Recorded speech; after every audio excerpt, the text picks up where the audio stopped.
about that? I love it. Adam Curry, John C. Dvorak. It's Thursday, January 27th, 2022. This is your award-winning Give One Nation Media Assassination episode 1420. This is No Agenda. Touching the monkey and broadcasting live from the heart of Texas Hill Country here in FEMA Region Number 6 in the morning, everybody. I'm Adam Curry. And from northern Silicon Valley, where all Californians are rooting for Maxine Waters to become the next Supreme Court Justice, I'm John C. Dvorak. It's Crackpot and Buzzkill in the morning. Really now? Wait. Okay, we have to explain this. We have a Supreme Court justice retiring in the United States. That's always a political hot potato. That's when we all get all crazy because, it's so important, the Supreme Court. Not political at all. And, of course, immediately, the conspiracy therapist in me says, aha, the Kamala exit VP to SCOTUS is back in play. Yes, that's what I actually have a clip that makes this claim. Okay, I want to hear this. I mean, they've already put out their list of potential candidates, and I don't think Ms. Harris is on the list. Well, that doesn't mean that she won't get picked. Yeah, sure. Okay, let's play this clip. Which one is it? Oh, SCOTUS Kamala? Yeah. So this person has to be a woman, she has to be black, and she's got to be younger. Anybody thinking what I'm thinking? They don't know what to do with Kamala Harris in the White House right now. I can't be the only person seeing this. Where is this from? Sorry, didn't know you were going to the bathroom. Hello? Ask later.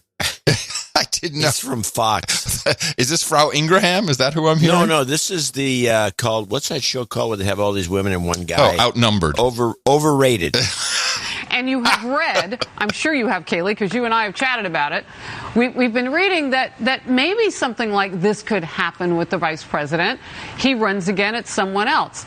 Look, I prefer to drink my tea rather than read the tea leaves. But when Jonathan Turley, puts out the information of young black and female, it's hard not to see at least she makes the list. Kaylee? I think you're right. I'm glad you said that, Harris, because that was playing in my mind from the moment we heard about this retirement. It is, politically speaking, if you are not happy with your vice president and you want her in a different role, there's no greater role than on the Supreme Court. It's a role that anyone would be honored to have. Again, I would just note there's no reporting to this end at the moment, so this is just speculation. But it's widely known, there is a ton of reporting, Harris, as we've covered here on the show, that people are not quite happy with Kamala Harris, both in the West Wing, outside of the West Wing, Democrat operatives. So it's a possibility. I think she's at least on the short list, and maybe it's a position she'd readily want to consider or accept, given the challenges of the vice presidency, given the frustration she's incurred. I think it's a theory that could be credible. Even I don't buy this. You're the one that's been pushing it. No, I said this is what I'm hearing, and I'm not pushing it. I said, this is what I'm pushing it like a drug dealer. Yeah, okay. All right.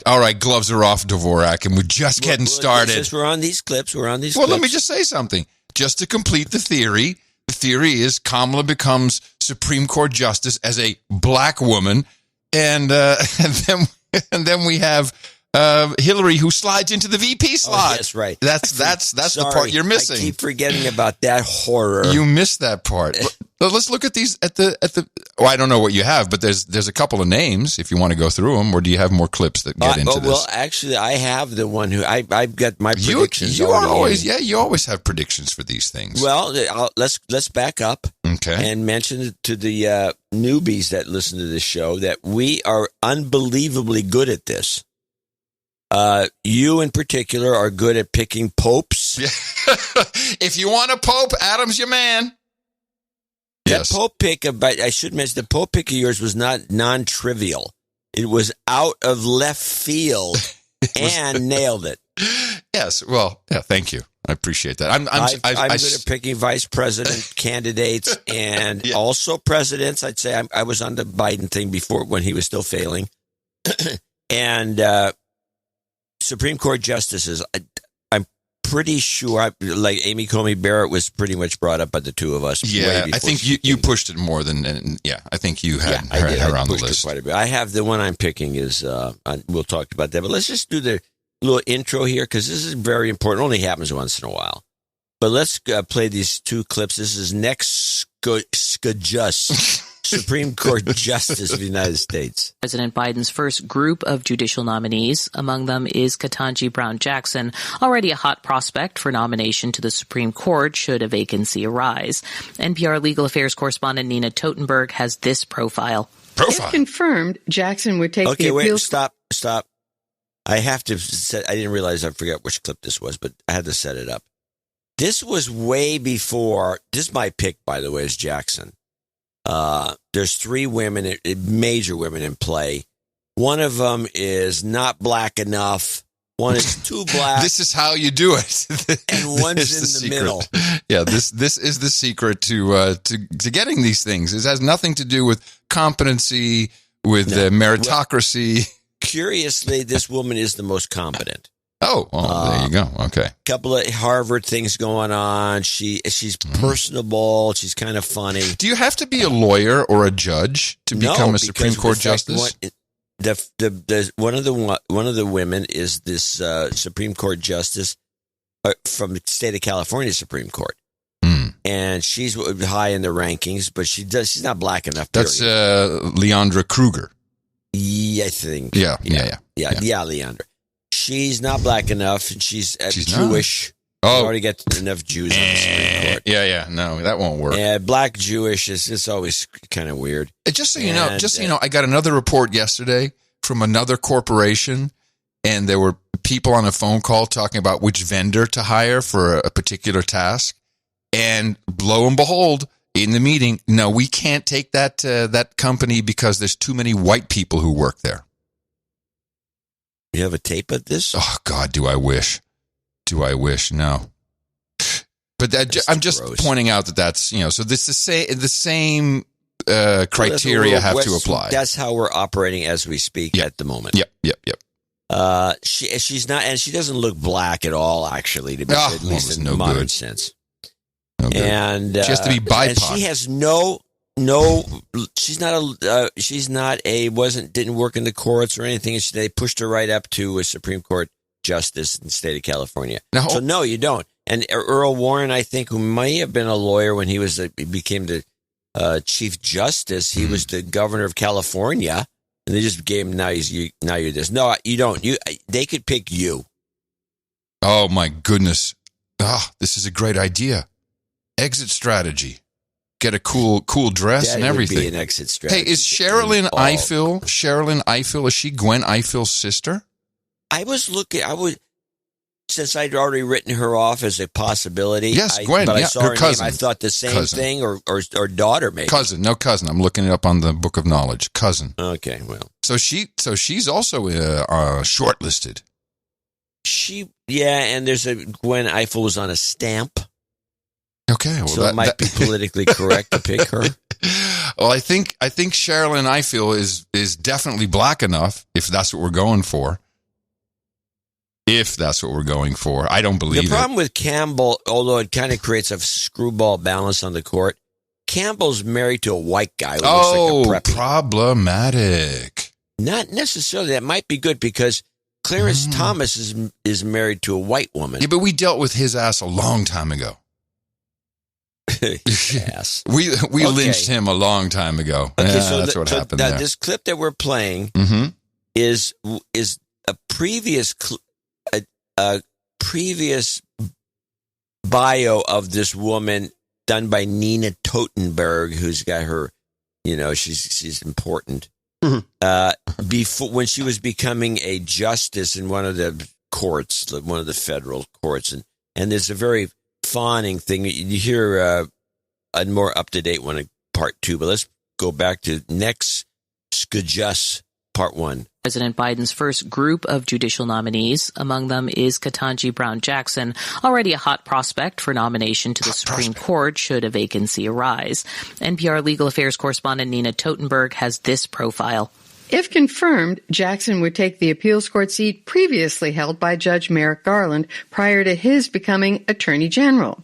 She's served as a federal trial judge since 2013 and was on President Obama's Supreme Court shortlist. Back then, she was a long shot. Not anymore. President Biden has pledged that he would name an African-American woman to the court if there's a vacancy. Oh, stop. Not true. Not true. Fake news. He said he would nominate a black woman. He never said African-American. I'm just pointing it out. Shot. Not anymore. President Biden has pledged that he would name an African-American woman to the court if there's a vacancy, and the 50-year-old judge ticks off just about every box that liberals might want in a nominee and some that conservatives might want too. Oh. Raised in Miami, she graduated with honors from Harvard College and law school, then clerked for 3 federal judges, including Supreme Court Justice Stephen Breyer, now 82, who's the most likely member of the High Court to step down, though he's given no public indication that he plans to do so. Jackson's parents were both public school teachers until her father became a lawyer and her mother eventually a school principal. Her parents picked her name from a list of African names sent to her by an aunt in the Peace Corps. It means lovely one. She met her husband Patrick while at Harvard. At first blush, the pair seem an improbable couple, as she put it in a 2017 speech at the University of Georgia. It's interesting because my husband Patrick is the quintessential Boston Brahmin. By contrast, I am only the second generation in my family to go to any college, and I'm fairly certain that if you traced my family back past my grandparents, who were raised in Georgia, by the way, you would find that my ancestors were slaves on both sides. Those who know the couple remember that they were smitten from the start. Dr. Patrick Jackson, a star surgeon in his own right, is the first to toot his wife's horn. And there's a lot to toot about.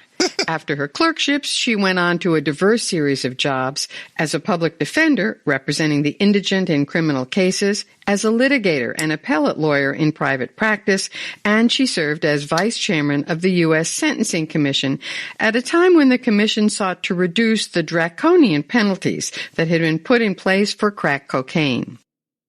Wow. A really boring report, but interesting that they did that horn tooting in there.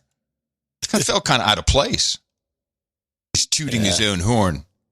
Yeah, felt a little bit kind of diminished, diminutive, I guess. I don't know. That's just me. I'm sensitive. Here's the second part of this, and this is where now everything's brought up to date. That was an older report, obviously, because it was before Breyer did anything, let alone be told he has to quit. Hey, buddy, you're out. You're done. Done.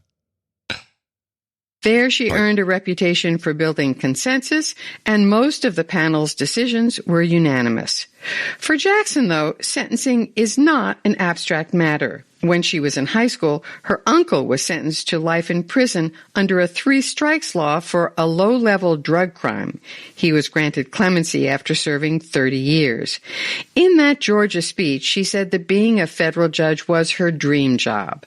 But after President Obama nominated her in 2012, actually getting that job depended entirely on events beyond her control, namely Obama's re-election. And when you add to this fact that I am related by marriage to House Speaker Paul Ryan, who was at that point running for vice president against President Obama, you can get the sense of what that period of time was like for me. Once confirmed, Jackson quickly became known for working long hours, for a vivid writing style, and her infectious, raucous laugh. Her sense of humor about life was on full display in that Georgia speech in talking about the whiplash she experiences between her 2 roles, one as a judge and the other as the mother of 2 teenage daughters. I am a federal judge, which means people generally treat me with respect. But in the evenings, when I leave the courthouse and go home, all of my wisdom and knowledge and authority evaporates. My daughters make it very clear that as far as they're concerned, I know nothing. I should not tell them anything, much less give them any orders. That is, if they talk to me at all. Yeah. How old is she? She sounds pretty young. She was born in 70, I think. Ooh, okay. She's in her 40s then, or And, late 40s. one of the other women was born in 66. She's 4 years older. I think the main other candidate, which is I don't have the names in front of me. I'm sorry, I should have written them down. But I'm just discarding the California Supreme Court woman who's not black enough. Kruger. Yeah, then the other one is 4 years older, and I think they want to get as young as they can get in because they want to keep them in as stay long there as forever. possible. Well, from the central casting point of view, I mean, the name is perfect. Ketanji Brown Jackson. Hello. Yeah, it's got all of it. It's got all of it. It's got the word Brown in it. It's got Jackson. Yeah. And Ketanji. And Ketanji, a nice African part. Twist. Yeah, it's beautiful. And I think that the liberals like the idea of a mixed marriage. So I think they like the fact that she's married to a white guy. Personally, I think that's the way liberals think, because it's just like, oh, well, because they're racist, most of them. Of course they're racist. And that's makes it, and having once been a liberal myself, yes, most of my life, I can be as racist as the next person when making these analysis. Do you think, do we know anything about her her track record? Were there any controversies in her rulings as a federal judge? There hasn't been any that have cropped up, but believe me, they will. Although I think she's personable. She's got that. She's cute. She writes long love notes. What is it? These opinions. Something she was on the wrong side of some decision, and she wrote 118 pages anyway. Opinions, yes, or dissent. Yeah. So I have one ironic. Hold on. There's a data point.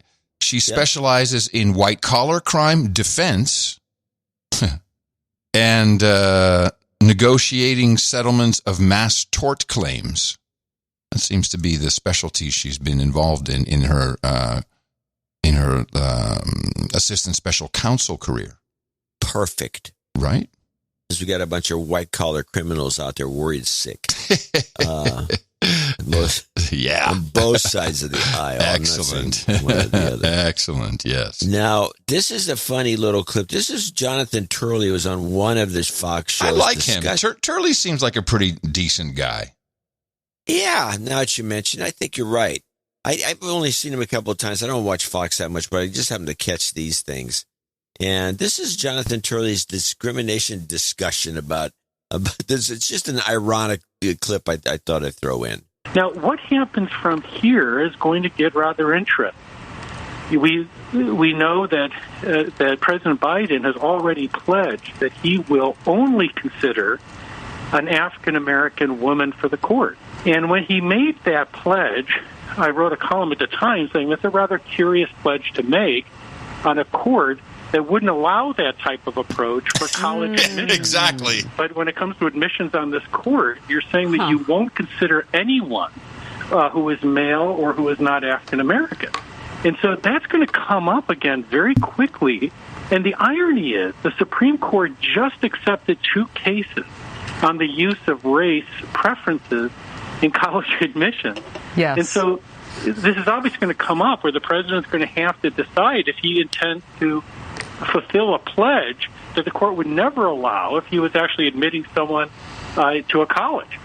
Good point. And what a bunch of newbies to not even throw a token Asian or white person on that list. That's dumb. Well, I don't think so, because Biden, when he says something like that, he follows through. He did that with Kamala. Oh, no, I understand. But from the legal aspect, the first questions that are going to be asked in the confirmation hearing is, do you think that this is constitutional? No, it's embarrassing. Yeah, it's very embarrassing. And what should have, of course, taken place is that Biden was, when he made this pledge, it was just pandering. It was pandering to the black vote. And now it's like, okay, got to come through now.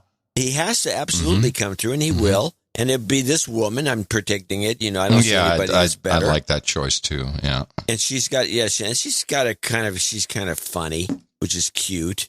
And she could hold her own with these other justices because they're all a little bit outspoken and egomaniacal. But the way he should have, instead of just following up with this, he said, well, we're going to look at all comers. I'm going to, my preference is this. And then pick her anyway. Could have faked it a little bit. I mean, there's no subtlety at all with Biden with this sort of thing. Yeah. I mean, Kamala Harris. I mean, give me a break. Is this young Miss Jackson? Is she a World Economic Forum Young Global Leaders member by any chance? Because that would just be perfect. Ooh, now I'm looking now. No, she. You cornered me. I don't see. You screwed me. I should actually have that right at the tip of my list, but no, I don't think she is. No, I'm looking now. I don't see her on any lists yet. No. Yet. That's the key word. All right. So there you go. There's your pick. Hey, Canada. Holy crap, Canada. I'm very excited for y'all. I'm very excited to see Canada getting up off of the couch and not complaining, but doing something. No. Huh? Impossible for them not to complain. Well, no, but there's action now, and it stems from what I think was just one of the most horrible speeches Trudeau made, and here's an excerpt from it. We know the way through this pandemic is by getting everyone vaccinated. And the overwhelming majority, close to 90% of Canadians, have done exactly that.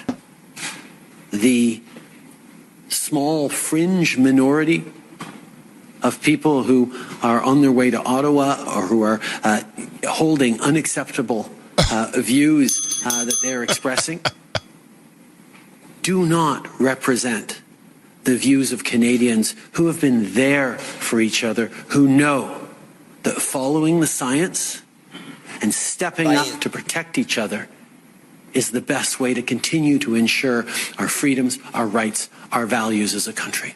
Well, this pissed off a lot of Canadians. I bet it did. Can I say something before you continue? Yeah, sure.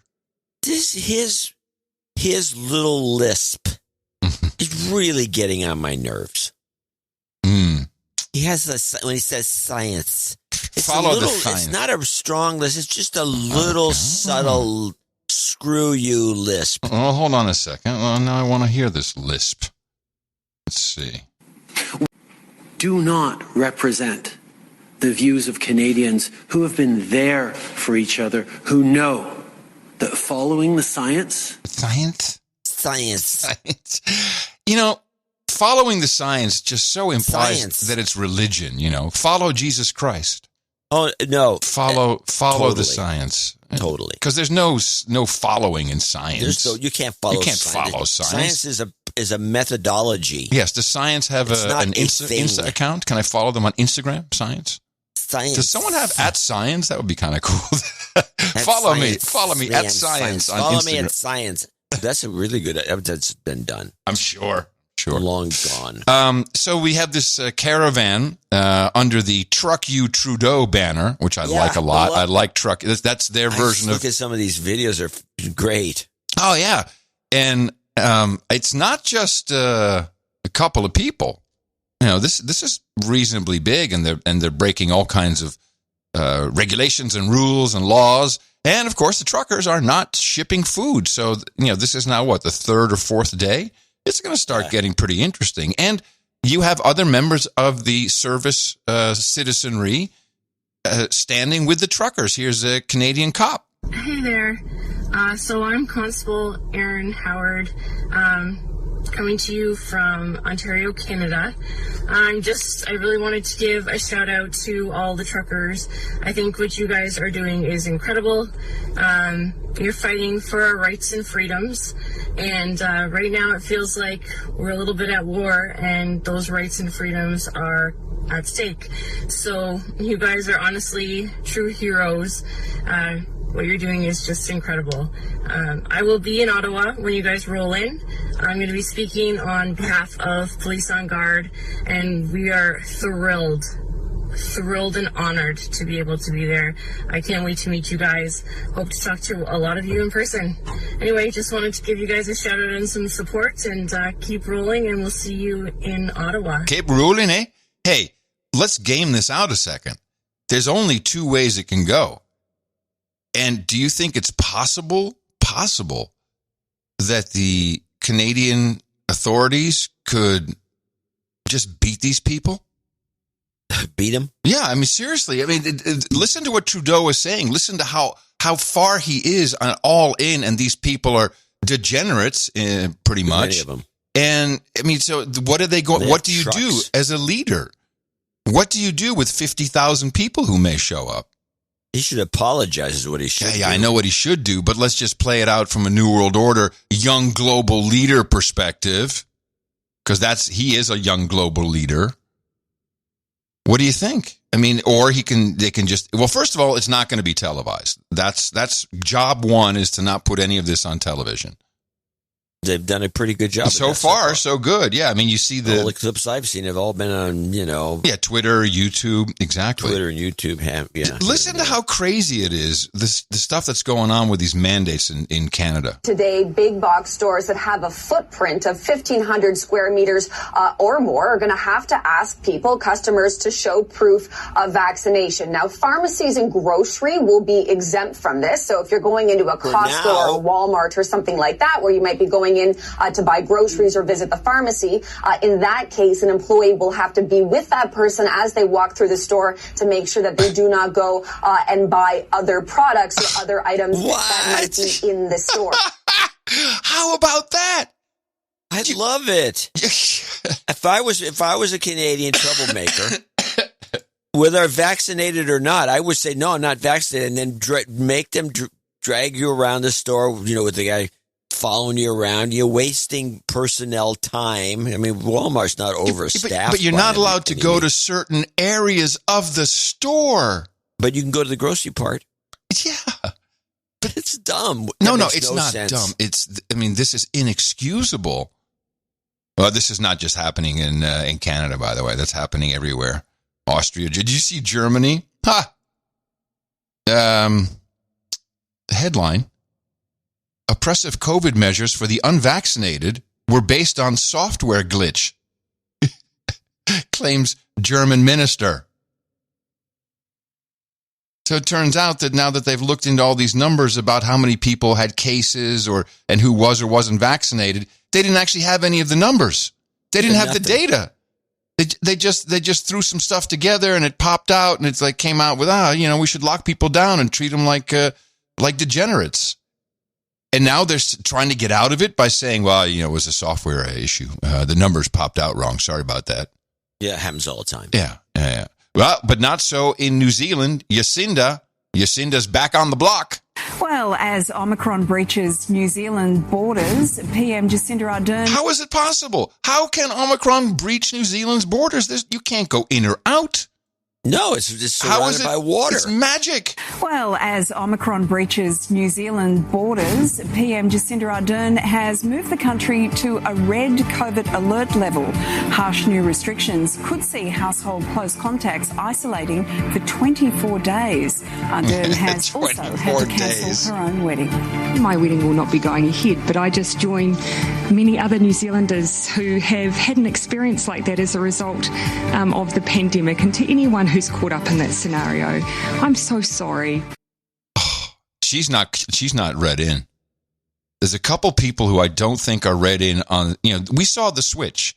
We saw the switch with Boris Johnson. He threw the switch. Whether that's for to save his own hide or not, there's too many powerful factions for them not to stop it.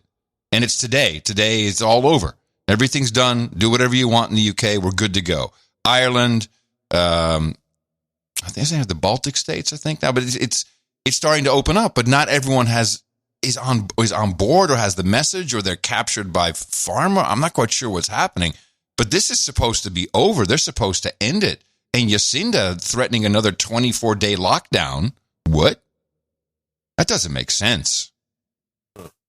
Don't you think that the bugle call has been given, or the retreat? It's like, okay, we're pulling back. Well, we got to evaluate. We got to do all the things, I can take another side on this. I'll say it's possible. It's a whipsaw. It's designed to show that shutting it down doesn't work. And the next thing you know, we're going to have a horrible uptick in Great Britain because of this crazy Boris Johnson pulling this stunt. It was unapproved. I would like to take a little bit of show credit here for a moment for correctly identifying the bullcrap monkey story, which got legs. Did you see that? Well, you didn't respond to my analysis of the possibility that Boris is a red herring. No, I did.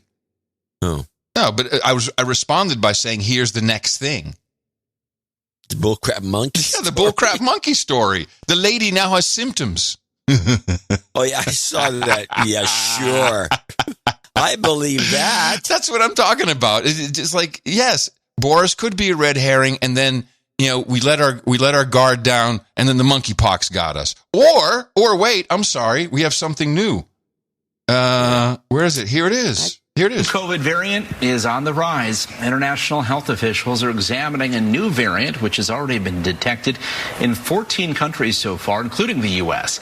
It is a subvariant of Omicron, and it's sometimes referred to as stealth Omicron. It's not clear where the new variant originated, but researchers say people who had a breakthrough infection from Omicron and the vaccine could be better protected against this new variant.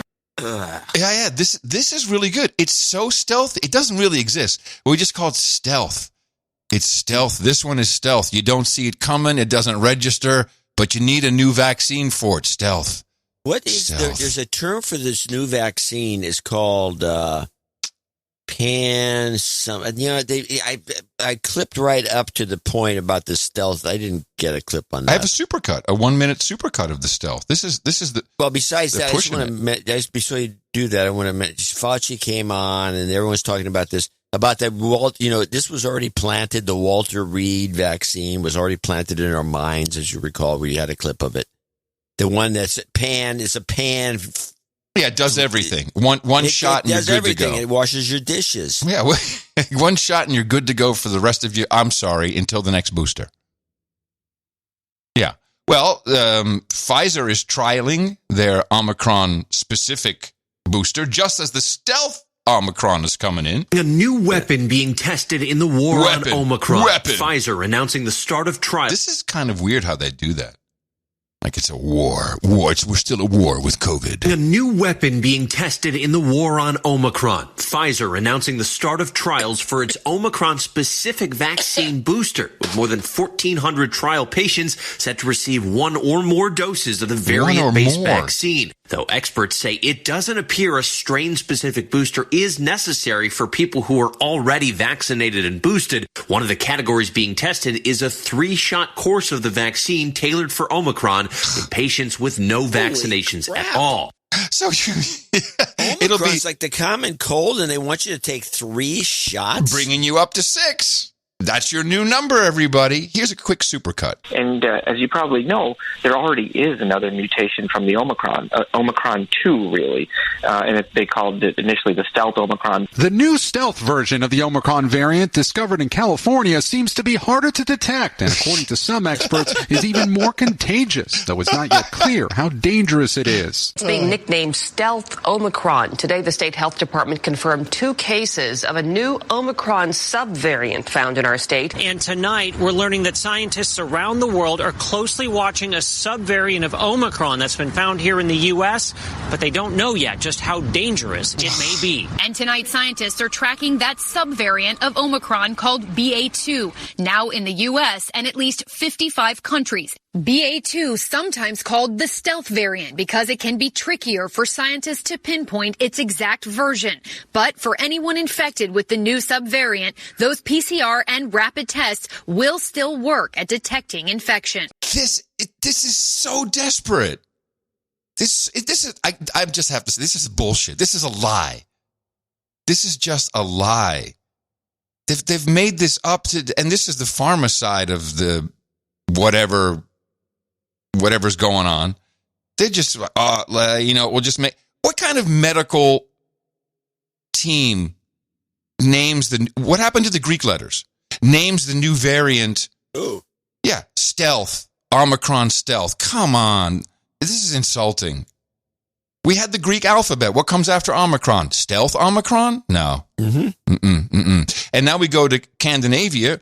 to speak with a guy who's like has a white lab coat on, who sounds like he knows what he's talking about, and this is mainstream, and he's like, well, you know. Dr. Bogosh, a variant of a variant, this one being called the stealth variant, but we don't want to alarm people, so how concerned should we be? Yet again, just another thing to keep an eye on. I mean, even though there's the umbrella term of Omicron, as you point out, there can be multiple family members living under that same roof, and this is yet another family member. Yes, it's still Omicron, but it's the BA2, not the BA1. We have a lot of BA1, for example, here in Canada. We also have BA2. What's interesting is in other jurisdictions, we're seeing growth of BA2, whereas BA1 might be on the downslope in many places as well. Again, something to keep an eye on for now. Sure. Does this mimic BA1 in terms of its mildness?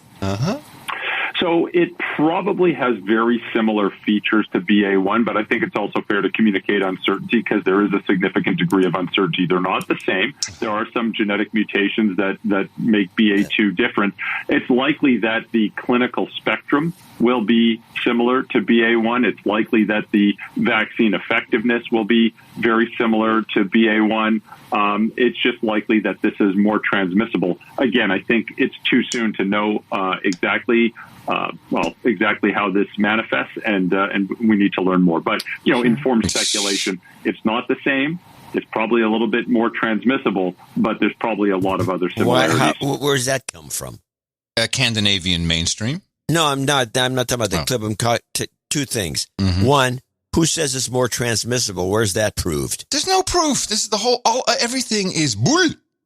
And what does BA stand for? Why is it all of a sudden Omicron is BA1? When did that happen? Well, that's a good question because it's probably some code that they're laughing about behind closed doors. But again, we were supposed to have Greek letters. We weren't supposed to, we had the Greek letters because we couldn't talk about country of origin. And now this is over. They're just trying to terrify people into to keep some control. But I think a lot of our it's to move inventory. It's inventory. It's moving inventory. Yes, but get this inventory out of here. We got a bunch of these vaccines left. They don't hold up forever. People, let's move them. Yeah, they go bad. What if they go bad so we can still give them the shot? Well, they have the same effectiveness if it goes bad, but that's beside the point. There's an expiration on their date on there. We don't want it to go past because people might ask questions. So I think I can say that Sir Jean caught the coof. And so he texted me. I said, how you feel? He says, well, it's pretty sleepy and foggy. And I talked to him on the phone. His voice was a little higher than normal. I'm like, yeah, dude, you sound good. I'm going to bring you a blister pack. And so I drove into Austin, and he had, and then this was Monday, he ordered a monoclonal antibody treatment through his telemedicine provider. And that the next day, the FDA dropped the emergency use authorization for monoclonal antibody for COVID-19, and his appointment was canceled. Go and die. Go home and die. You can't have that. Immediately canceled. Everybody's bitching about this. Well, of course. It's very easy to make, is my understanding. It's not expensive, clearly.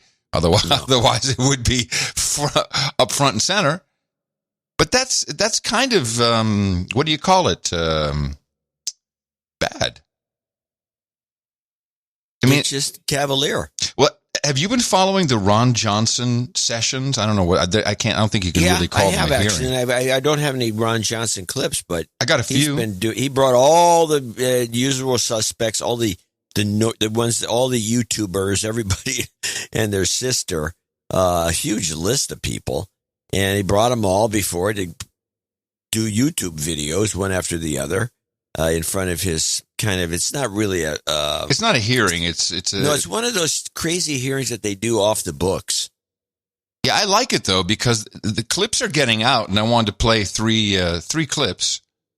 First is from this is a I don't know exactly what he does, but he's talking about remdesivir. You look at the 4 independent studies, including the large study by the WHO, it shows the opposite effect. Remdesivir increases the risk of death. Let me say that again. Sorry? Not just remdesivir is the worst. I'm glad somebody's bringing this up. Oh, you're going to hear a little more about it. Remdesivir increases the risk of death by 3%. It increases your chances of renal failure by 20%. This is a toxic drug.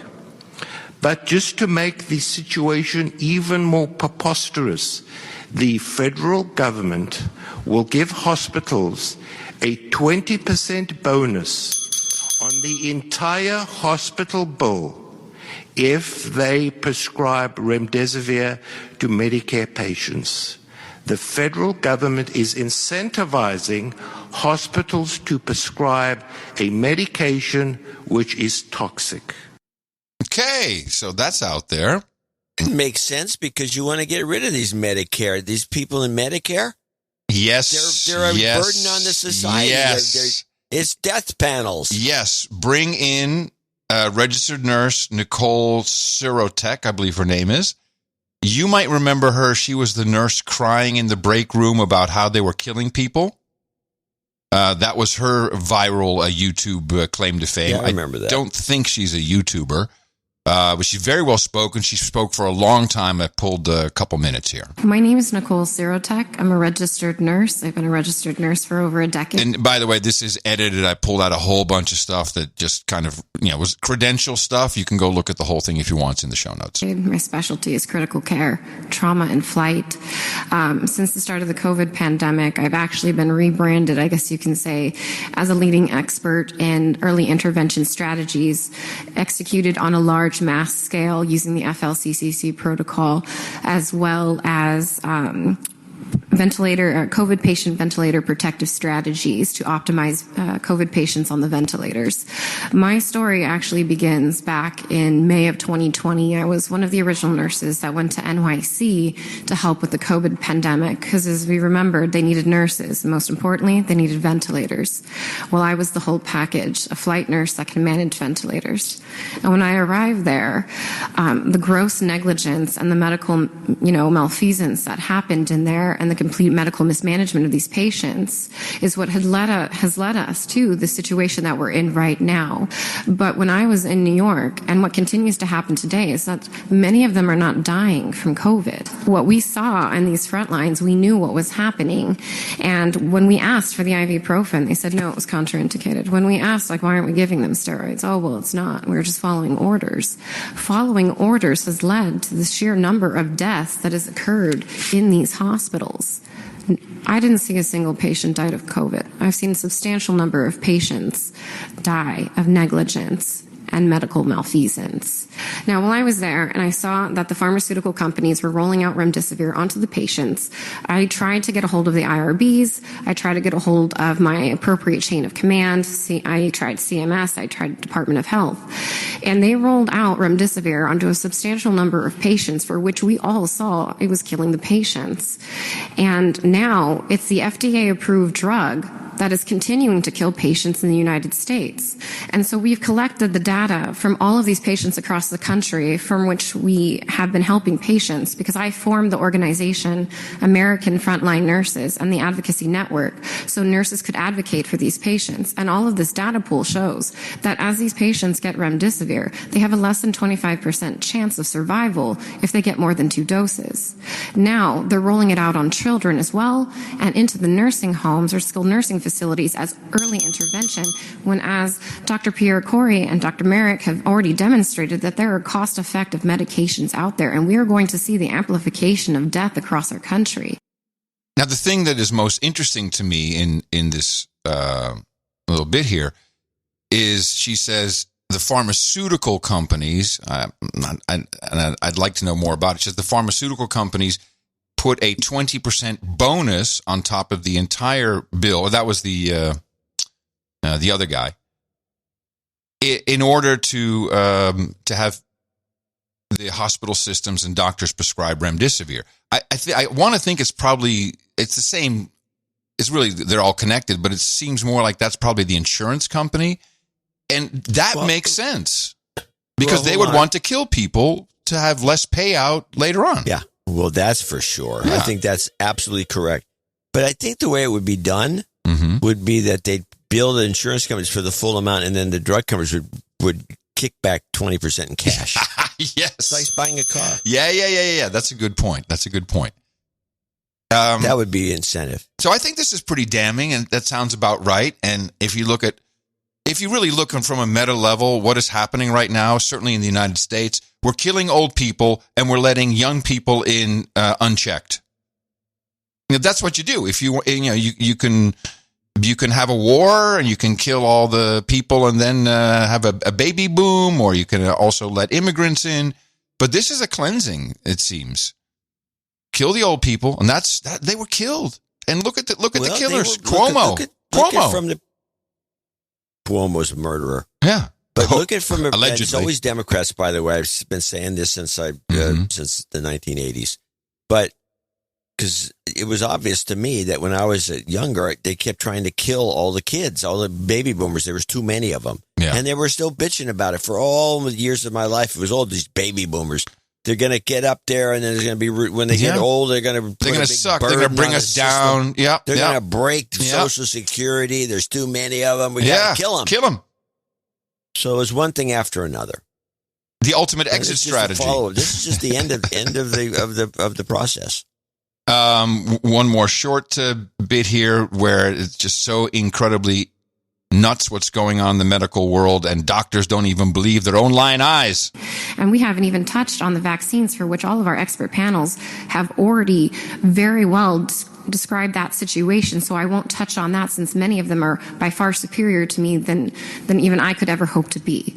But I can tell you that 2 days ago, I flew out my first 10-year-old with a heart attack, and I had to fight the doctor in the ER because he's like, 10-year-olds don't have heart attacks.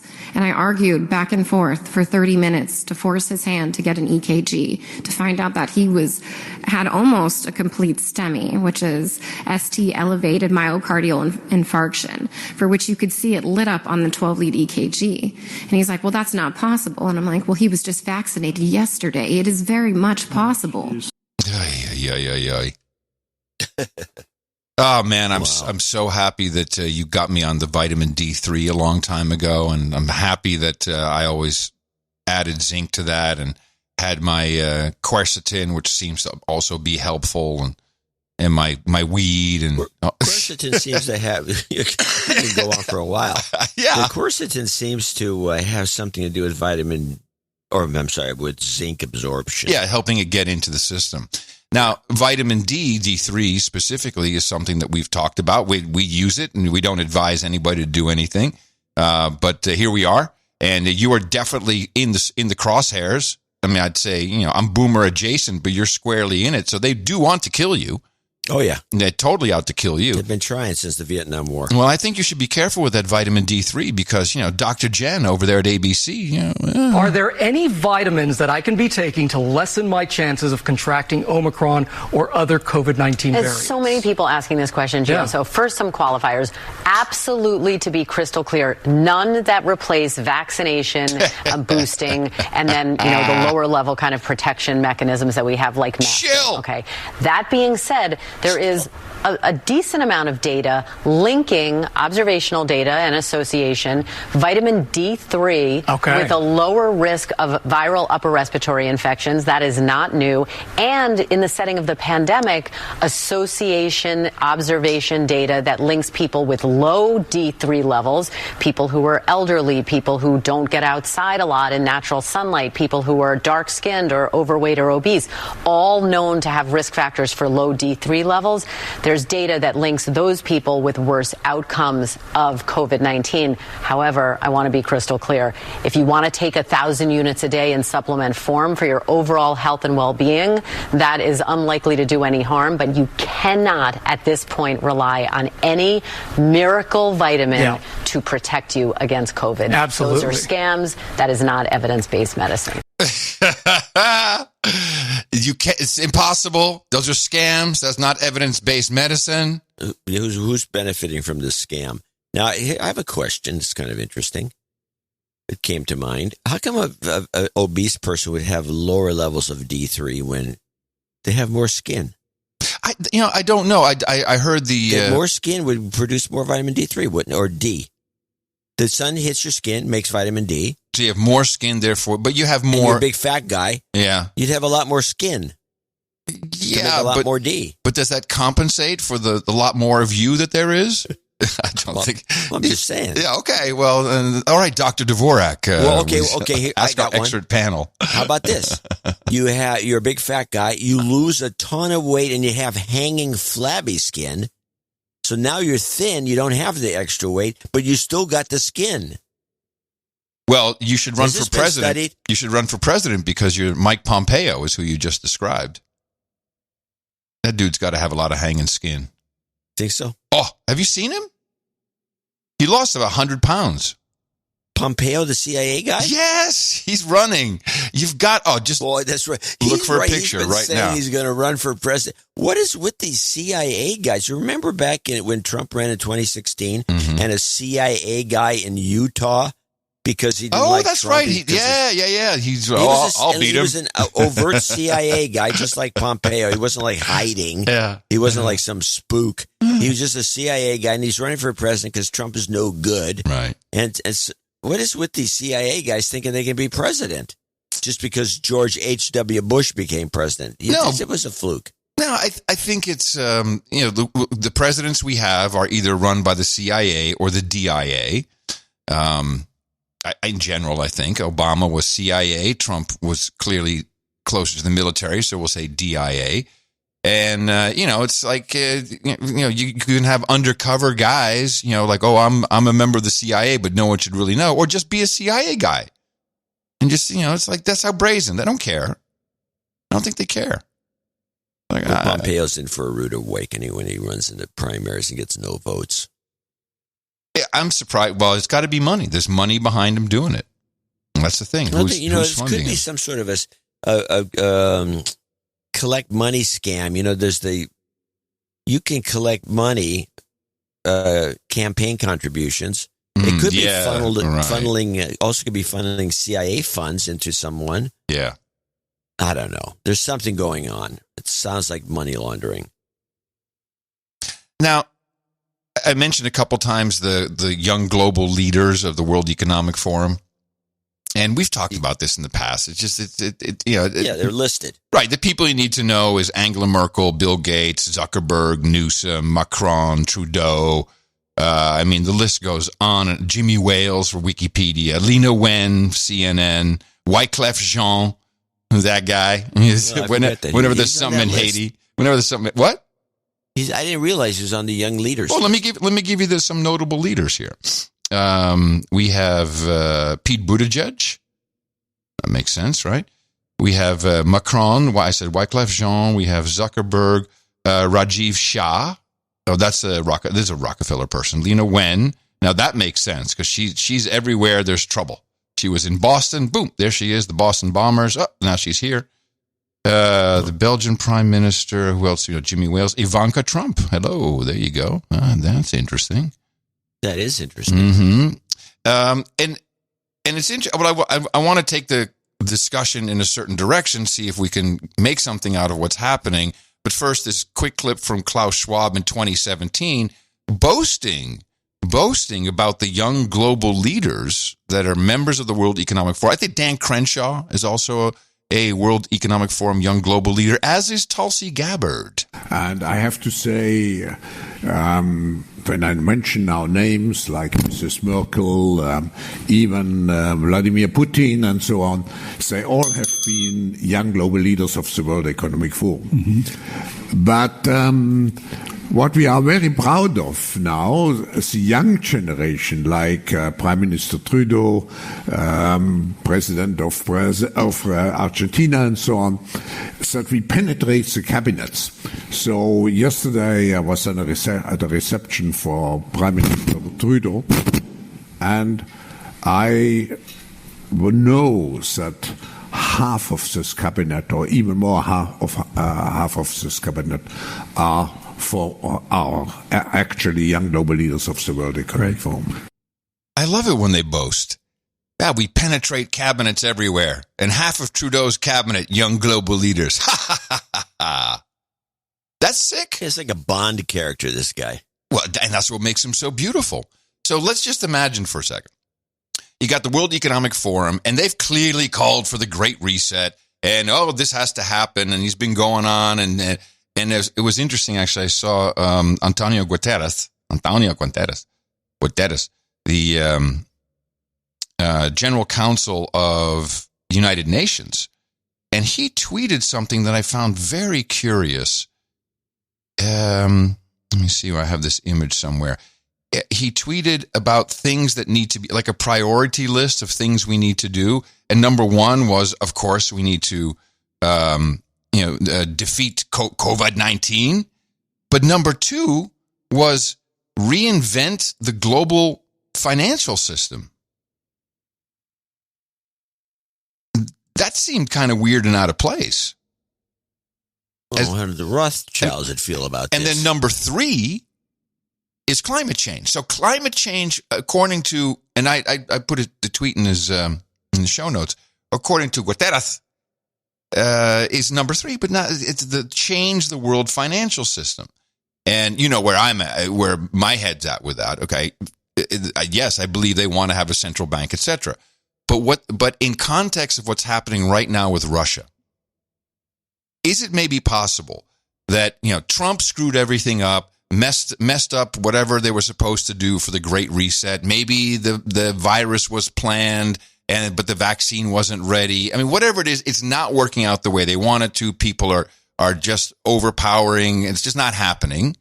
But maybe that was all set up to facilitate, the financial reset or whatever, how that plays into climate change. It failed. That's what's happening right now. So that failed. What is the one thing that always works when you want to reset the world? And that's war. And perhaps, and I'm going to take us back to David Icke. We listened to and played a lot of David Icke way in the beginning of the show. In 2007, 2008, all the way up to 2014, he was making the one prediction over and over again. And I just wonder if we're at that place now. And I have a clip of it. What I've been saying now, way back in the 1990s, the idea is for this Third World War to involve Russia and China against the West in the 1984 kind of scenario. And what you have now is the demonization of Russia. Have you noticed that? How suddenly we got the demonization of Russia? And what's opening up in the Ukraine, while all this is starting to go on in the Middle East, is another front against Russia.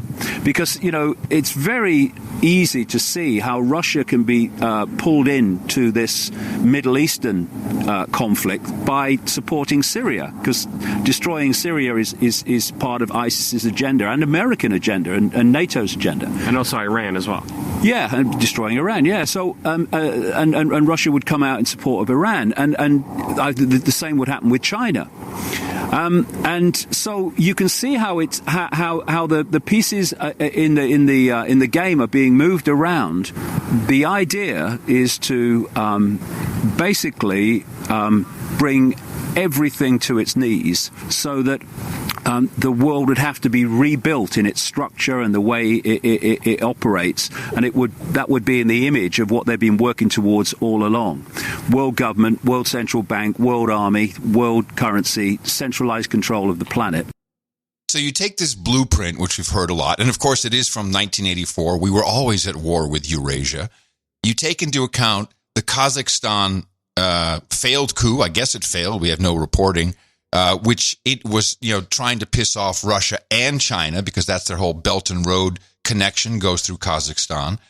Now, David Icke says, well, they have to destroy Syria, which is another key part for Russia. They have their port over there, and they've got long-term relationships with Syria. And, that was kind of gone. So, okay, we've got the Russia part, we've got the China part, and then yesterday this happens. Now to the other major story overseas, the days-long siege at a prison where thousands of suspected ISIS members are being held. ISIS fighters attacking the facility in Syria last Thursday in an attempt to free the ISIS detainees. A coalition said the attack has been contained after the U.S. called in airstrikes to help an American-backed militia regain control. But some militants are still holed up in the section of the prison, and they're reportedly using hundreds of detained children as human shields. It is not clear how many prisoners were able to escape. Well, you know that we're behind this when it's either chemical attacks from helicopters or other bull crap. ISIS, right, these guys aren't even in business for the 4 years Trump's in office, and then 2 minutes after Biden becomes president, ISIS is back. And wait for It's very suspicious. Wait for it. Now we bring in our other Ukrainian connection, Alexander Vindman. We remember him. Before you go, Vindman. Yeah, no, let me play this. Let me play this from Vindman, and then we can go wherever you want to go. This is what he said this week on that horrible Nicole Wallace show. Could you expand on your piece, Colonel Vindman, and then tell me what you think about what happened today? So I think it's important to note that I think we're basically just on the cusp of war. I think it's all but certain in my mind that there's going to be a large European war on the order of magnitude of World War II with air power, sea power, massive ground forces offensives. And my concern now is making sure that the United States is postured for that outcome. I think there's little to be done to avoid it at this point. I think the U.S. was over-reliant on a deterrent based on reactionary policy. So if Russia does this, these are the consequences that it could bear out. In reality, the Russians have significant reasons to doubt U.S. resolve in this space. I think that at this point, we also need to start preparing for the day after, the day of that outcome, for the humanitarian catastrophe that's going to unfold in Europe, for the contingencies of having to reassure U.S. allies in Eastern Europe that are going to want some U.S. presence there to ensure that Russia's objectives are, in fact, limited to Ukraine. And we're going to have to come to the reality that there are going to be seismic effects on the geopolitical landscape, the economic landscape, that the American people should be aware of, because there are going to be direct impacts on the U.S. economy, on U.S. national security. And we should just be doing everything we can to prepare for that and do whatever we think we can do at this point, maybe to avert it. But the ball is in Putin's court. He's the one that's going to make the ultimate call on this. He's the one that has the most flexibility because he's an authoritarian leader, and he could look for off-ramps and face-saving measures. I think the U.S. and the EU, NATO, and the Ukrainians have, frankly, less flexibility. They've established a very firm position and something that they really can't easily change course on now. I'd say the guys on the inside, at least on the inside of this plan. I think that he's off the rails, so I'll take the opposite with him. And by the way, what was he doing on the Larry David show as a star? I didn't see that. Well, to up his profile, of course. He plays a douchebag. Yeah, everywhere, in real life too, but that doesn't matter. He's signaling something here. Well, I want to play the same clip that you just played before him about the ISIS thing, but I think this is from NPR, and it introduces a new term that I think is kind of cute about the kids ISIS being used as human shields. They're called. Well, you'll hear it in here. You'll see. Where are these kids also detained? Is that why are the kids in the prison? No, the kids are. Well, you'll hear it in there. When you hear the term, you're going to say, well, there's a show title. Okay. ISIS is back. The militant group stormed a Kurdish-run prison in Syria, sparking a week-long battle with U.S. and allied forces. Fox's Trey Yingst is following that situation from Tel Aviv. U.S. forces helping America's Kurdish allies bring an end to the biggest offensive by ISIS in more than 2 years. Hundreds of militants attacking a prison complex in northeastern Syria. The Kurds had been holding about 3,000 ISIS prisoners there, and hundreds escaped during the initial battle. They eventually took over the entire prison, holding hostages and using child soldiers to slow down the advance of Kurdish forces. There were some who are called cubs of the Caliphate. ISIS was using them as human shields, and therefore we had to be careful. But U.S. airstrikes and support on the ground eventually proved to be too much for the ISIS fighters, who surrendered on Wednesday after more than 500 militants were recaptured. This is the first major coordinated attack by ISIS since the fall of their so-called Caliphate in 2019. At that time, President Trump declared the group destroyed, leading to questions about whether the U.S. military had been ignoring a growing threat. We're constantly focused on the ISIS threat. That is why we still have advisors in Iraq. That's why we still have a small presence inside Syria. The ISIS threat's not gone, and we recognize that. Meanwhile, tens of thousands of civilians displaced by the conflict are now starting to return home, hoping for stability after a week of constant fighting. We are all displaced because of the intensive bombing, and the kids were terrified. We left because of the horror, the hunger, and the cold. It's not clear how many ISIS prisoners are still at large in northeast Syria. Well, yes, I love it. I would like to rebrand them. I would, instead of Cubs of the Caliphate, clearly this is the new Syrian baseball team, the Caliphate Cubs. The Caliphate Cubs. That's what it is, the Caliphate Cubs, everybody. Yeah, and they never win a World Series. No. Now, that's interesting great. thing So about they're the that little is ISIS fuckers. It was it was in this report, it was just a matter of fact that there were like thousands of American troops there. Yeah, I know. That's my point exactly. We're destroying Syria. I thought we were out of there. No, we're supporting some group, some other group who is against ISIS. This is horrible. And by the way, I don't think we ever left. I'm sure we never left Syria. I don't think we left under Trump. We're always leaving something behind. It's just what we do. We're probably still in Afghanistan then. Hello. Yeah, Now, I have a feeling that I think Ukraine is a red herring. I think it's about a different area. And when I heard this report from ABC, I picked up a map.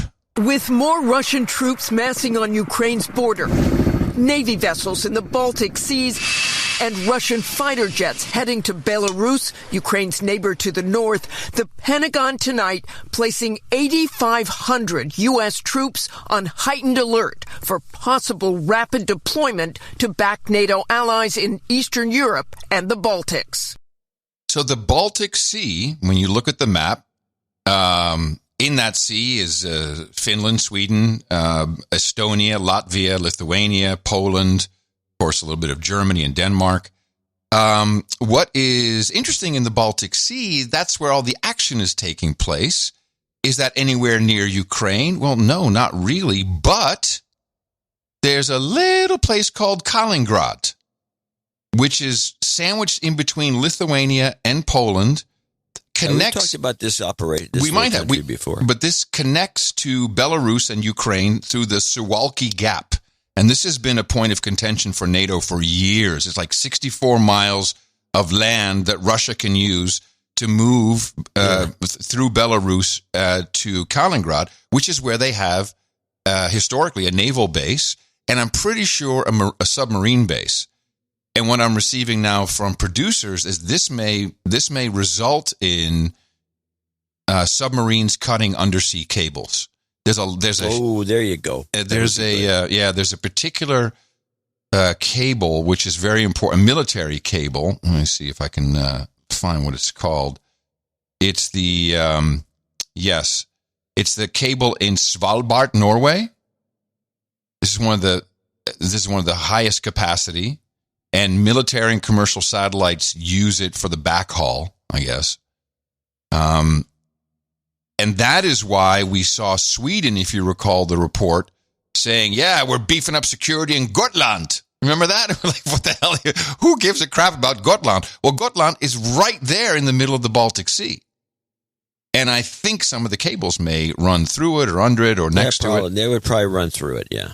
So that would be your theater. Your theater of war is the Baltic Sea. And then we have Well, we saw something like this. Don't you remember about 10 years ago when there was this action? They were cutting cables. They were cutting cables at that point. Yeah, they were cutting cables out of sight of Turkey. Mm-hmm. So you got the information they want to cut. And then, of course, even the New York Times. Look, New York Times. When did this come out? This was, when was this? Yesterday, 2 days ago. The headline is clear. What happens if Russia cuts off Europe's natural gas? Well, your climate change policies will look pretty weak, won't they?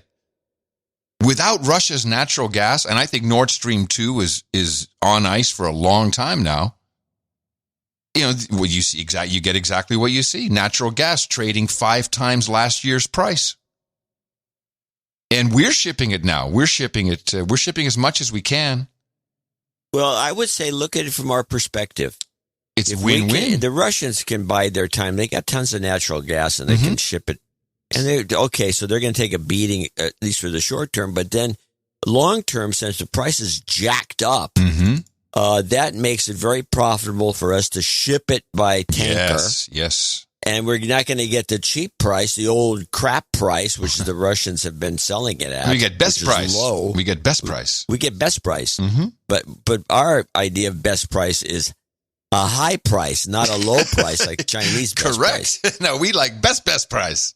So we sell for best price, and then the Russians can be let in on the deal later and take over at the new high price when they finally open the Nord Stream. The Russians can make it. Everyone can make out on this deal behind the scenes. Oh, I'm not, and that's very possible. But I'm just seeing this whole. I don't see a war like Vindman's predicting. Well, no, I don't think it's a kinetic war at all. That's not. The war is probably well underway. We just don't even know all the things that are happening. But the world wars. If you really look at the world wars, it was always France and Germany pissed off at each other. That's what it always is. They're always fighting. And the UK is now completely extracted from Brexit. Just if we look at the good old boys idea of global government, one more time, boys, one more world war. We reset everything, reset the financial system. We reset the boundaries. We make up new countries. We remove countries. We can do anything we want. And Russia and China will just forever be the adversary, or we could bring them back in. And Psaki used an interesting terminology when she was asked by Ducey about we're sanctioning Russia, but how about China? Again, lumping Russia and China together. And then on COVID origins, you guys are talking a lot about sanctions for Russia if they dare to invade Ukraine. What about sanctions for China at any point for misleading the world about the early days of the global pandemic? We have used sanctions as a tool as it relates to our concerns about the behavior of a range of countries, including officials in China. But I have nothing to preview for you at this point. Have you ever heard that terminology? I have nothing to preview for you at this point. Just thought it was odd. Said it before. Well, okay. Well, I just thought it was odd. Like, she's got a lot of weird usages. To preview. Circle back. I mean, you have it all ready to go. It's just the trailer isn't ready yet. Your Wag the Dog trailer.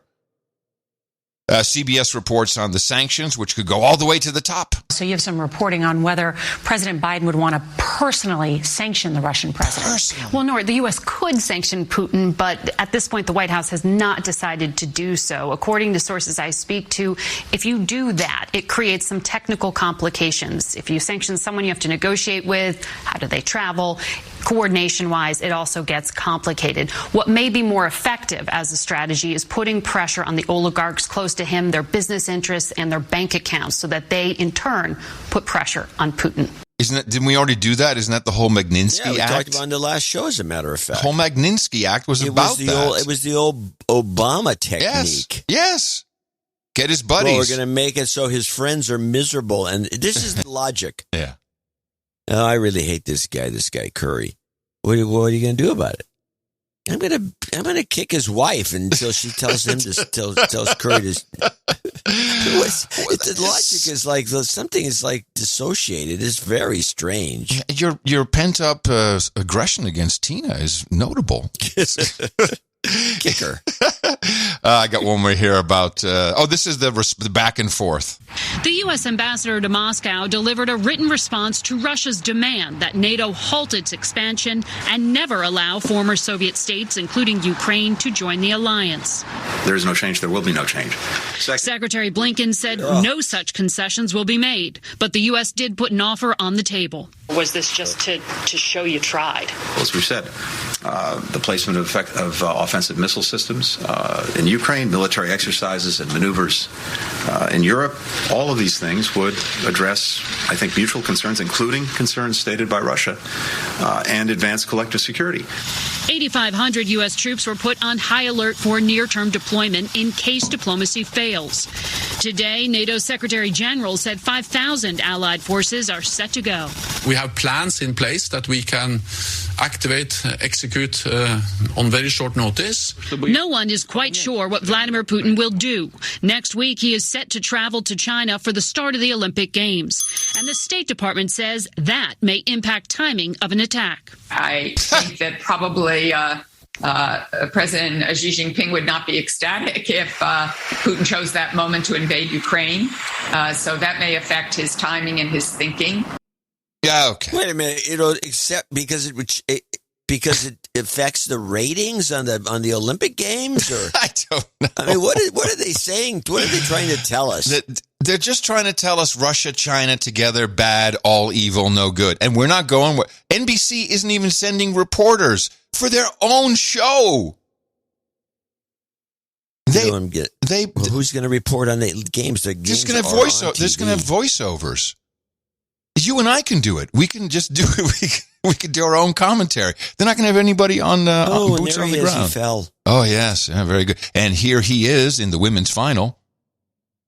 that would pretty much be it. I'm still stuck in my mind this idea about I forgot the gas prices went fivefold. Oh. This whole thing could be a giant scam to screw Europe. Yes. And Russia may be in on it, maybe, because they know that Biden plays ball. Yeah, maybe. That's possible. It's the Biden crime family. They'll go along with this, and Biden gets some help. It can help our oil companies. But you're giving the American elites a lot of credit with that. How can these bumbling fools do anything? And what was the point of this whole COVID-19 then? Come on. I think that's separate. I'm taking COVID-19 off the table when it comes to this kind of scheme, just to make money off of oil. Yeah. Well, it's working. Very good with the oil. What is oil now? $90 a barrel?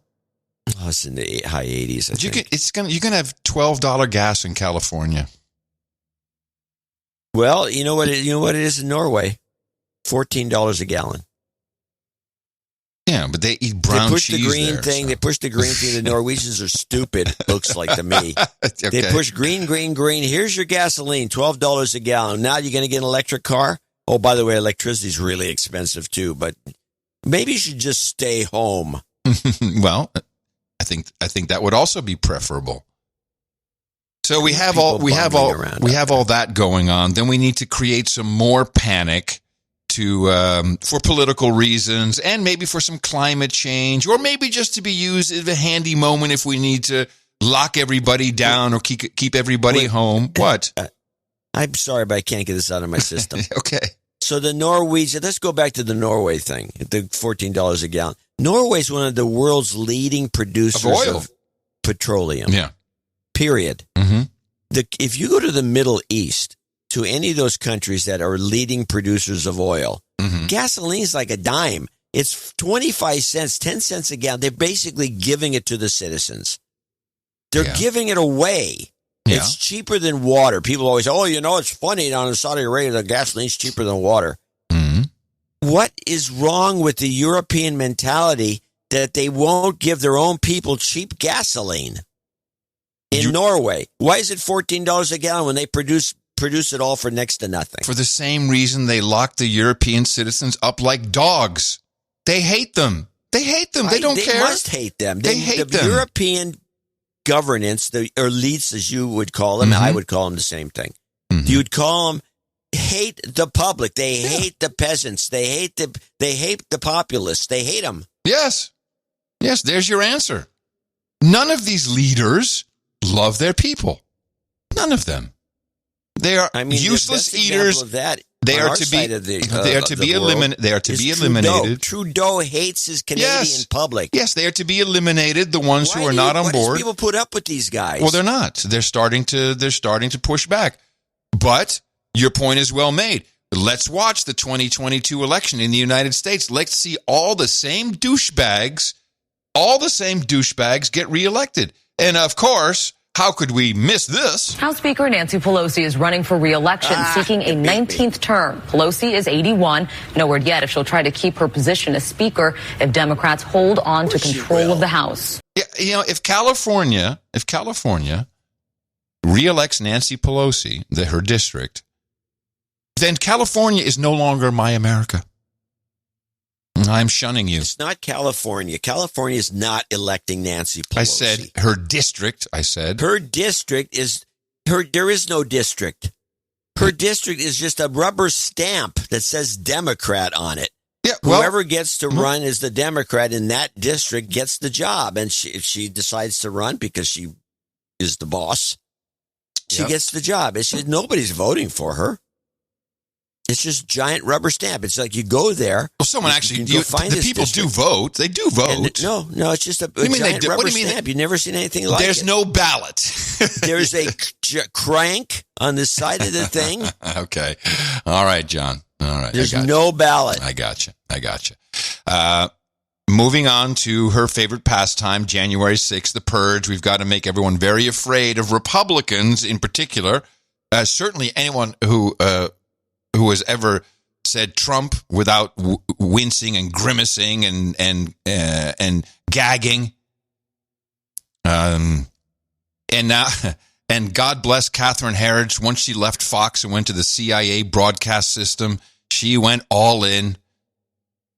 It's kind of sad that she had to do that, but this of course was the big. That's what she's told. This was the big news yesterday, and this can be used. We'll see if it gets used, but at least it's out there. Here in the U.S., the Department of Homeland Security is warning of a potential troubling escalation in tactics from right-wing extremists. Catherine Herridge has more on this, and she joins us from Washington. Catherine, we understand the power grid could be a target. Good morning. According to the intelligence report obtained by CBS News, these groups have developed credible and specific plans to attack the power grid since at least 2020 as a way to disrupt the country and the ability of government to operate. The report warns extremists adhering to a range of ideologies will likely continue to plot and encourage physical attacks against power networks, which include more than 6,400 plants and nearly 500,000 miles of high-voltage lines. While the bulletin emphasized small-scale attacks are unlikely to cause widespread power loss, it may cause disruption to critical infrastructure like hospitals and police departments. Homeland Security noted several indicators, including online chatter. While the report does not suggest an imminent threat, the Homeland Wait, no, well, before you say that, I like the two examples of hospitals and police stations. Why not fire departments? Why not? I mean, is that really? What are you trying to tell us? I'm thinking they're going to pull the plug on some police stations, let it go rampant. Well, they can't do much with most hospitals worth their salt have jet turbine engines in the roof. Of course they do. And the power goes off, they're running fine. So that's bull crap. That's just a lie. CIA. And now but the police stations don't, that I know of, have backup. I know, but they could. They got cars. They get in their cars. They get on the radio in the cars. I mean, come on.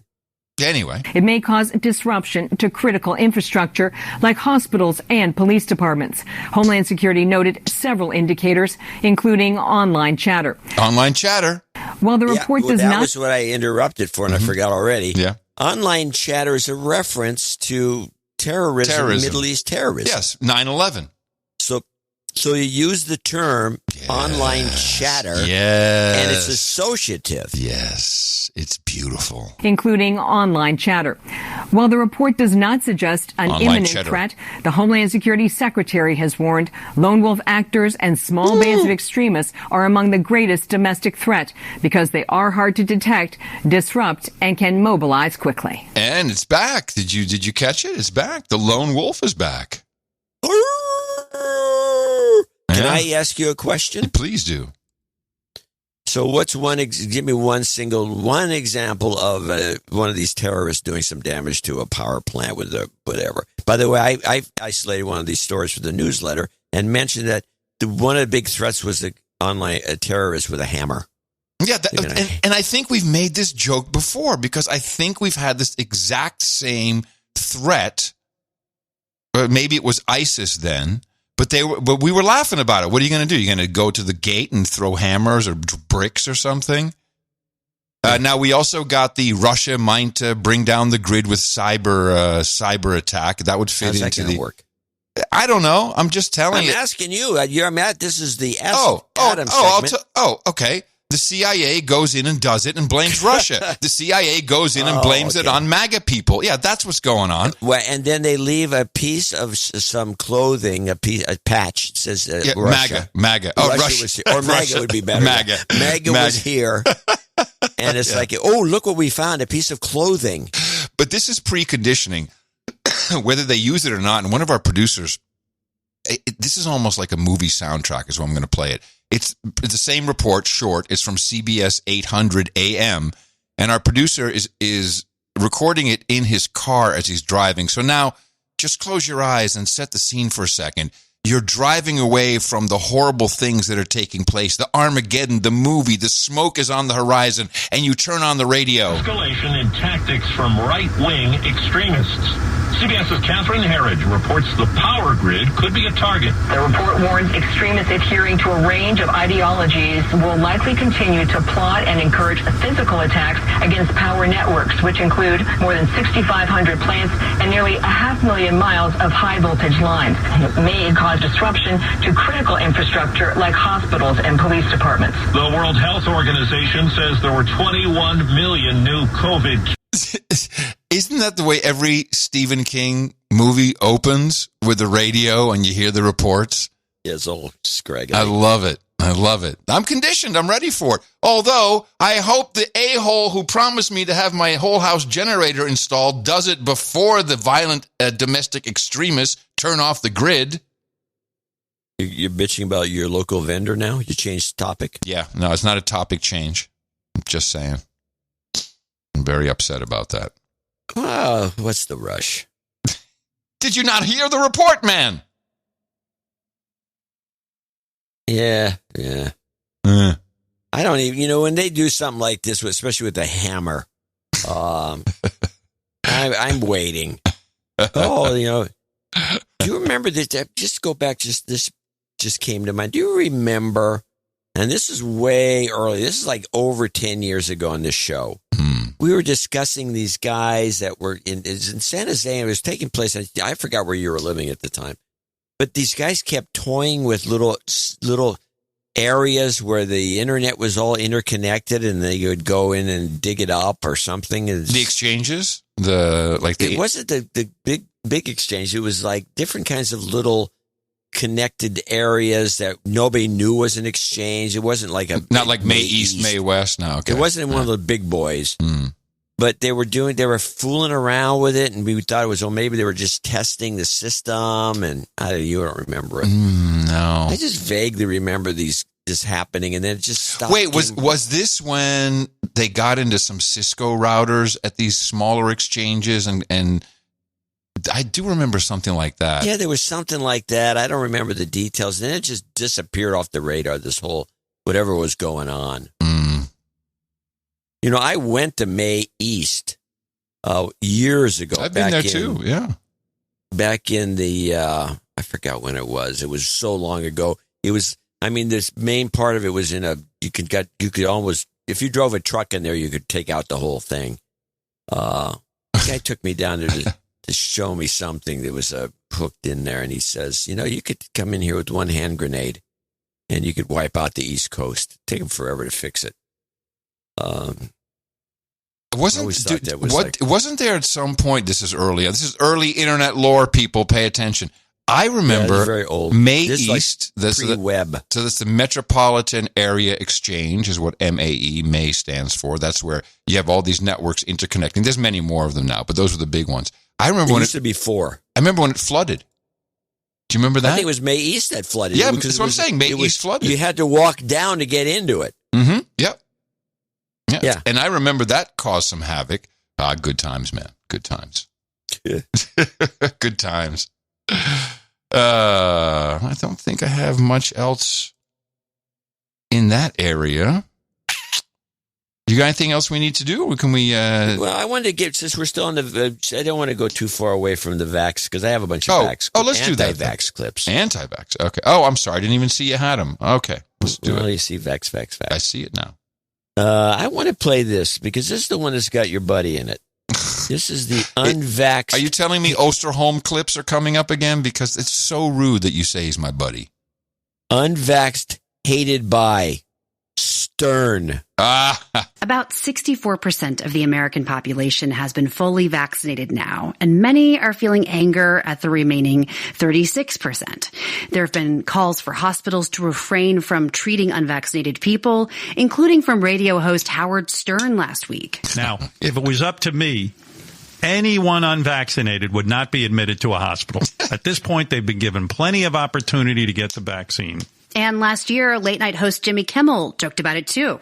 Dr. Fauci said that if hospitals get any more overcrowded, they're going to have to make some very tough choices about who gets an ICU bed. That choice doesn't seem so tough to me. Vaccinated person having a heart attack? Yes, come right on in. We'll take care of you. Unvaccinated guy who gobbled horse goo? Rest in peace, Wheezy. But medical ethicists say that is not the right approach. Dr. Carla Kearns is an associate professor of medical ethics and palliative care at the University of Kansas Medical Center in Kansas City, Kansas. And she joins us now. Welcome. Thank you. What is your reaction to people who say hospitals should turn away unvaccinated people? It makes me sad, first of all, because I have seen and treated a lot of folks who haven't been vaccinated throughout the pandemic, and these are our neighbors. The folks who remain unvaccinated, while there's a fraction who are resistant and aren't going to get vaccinated, a large fraction of the rest of them are folks who have poor access to health care or poor access to information. It's rural folks. It's folks from poor communities. It's folks who don't have insurance or who have jobs where they can't get away to get a shot in the middle of the day. Was this NPR? Okay. Was this NPR? Yeah. Yeah, I think so. Yes, okay. That's now, really sad. A couple of things here. Really sad. A couple of things here. First of all, this idea, they're pushing this notion that the unvaxxed are poor rural dummies.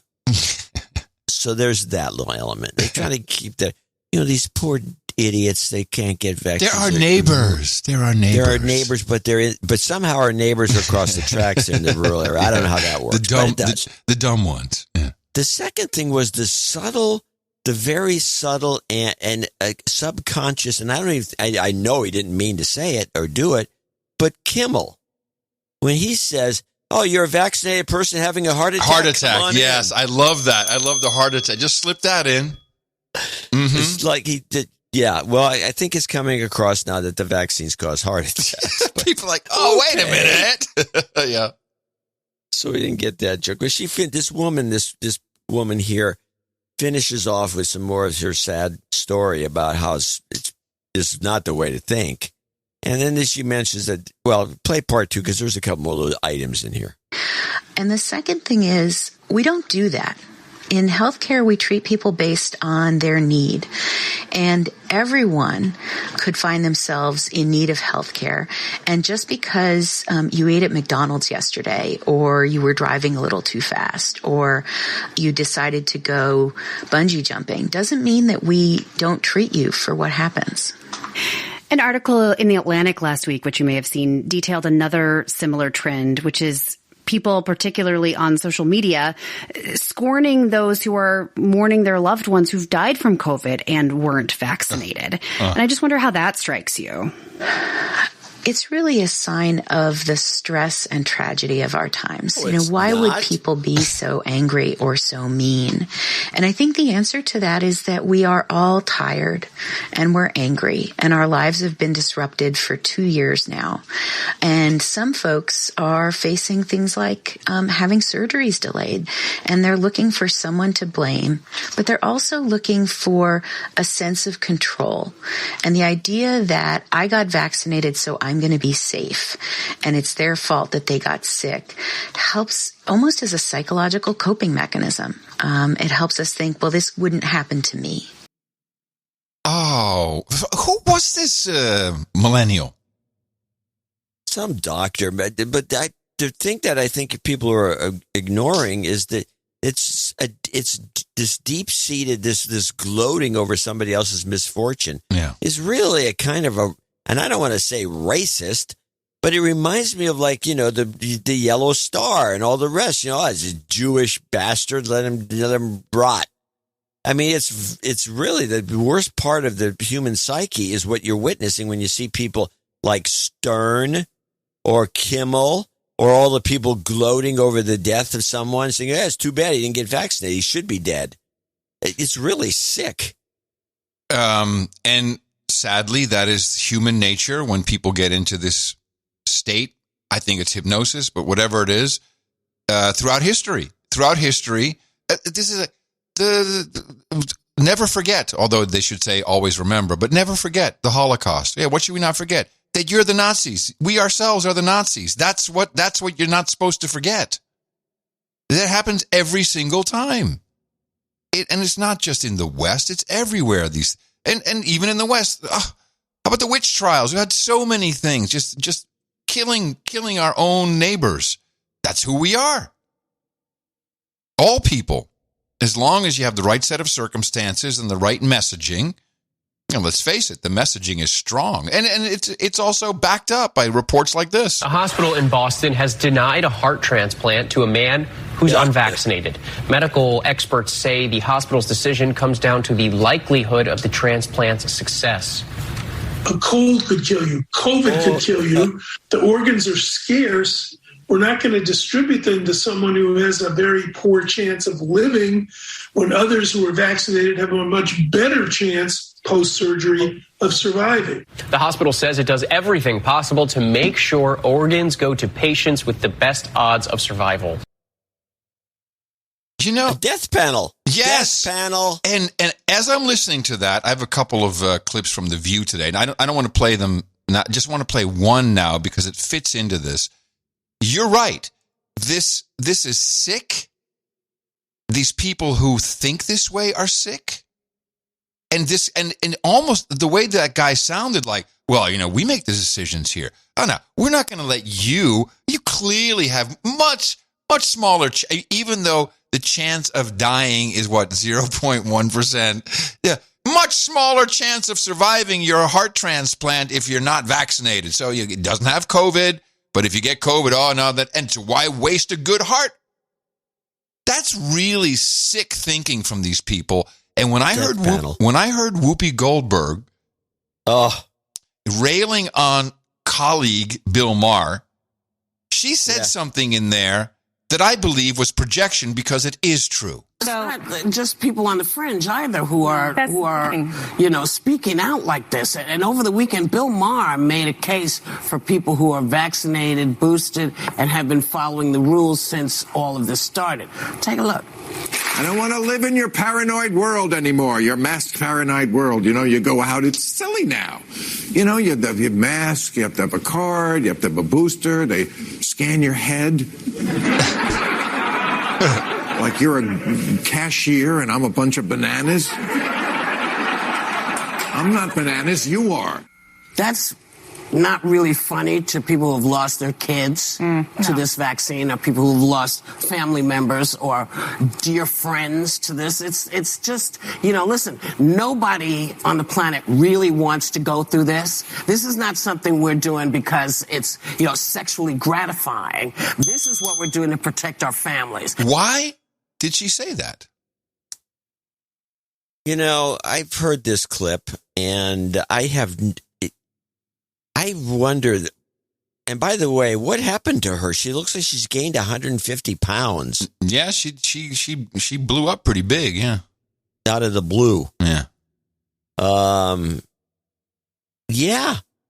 I know. That was a weird thing for her to say. Out of the blue. And I'm thinking because you probably do get some sexual gratification from this whole scenario. And as a fellow comic, isn't she way off base for what she's doing here?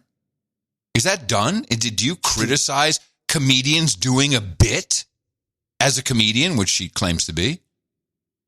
No, she used to do stand-up. Yeah, I know. That's what I'm saying. Can you then just go and... Is that done in the comedy world? No. Let's play the rest of it.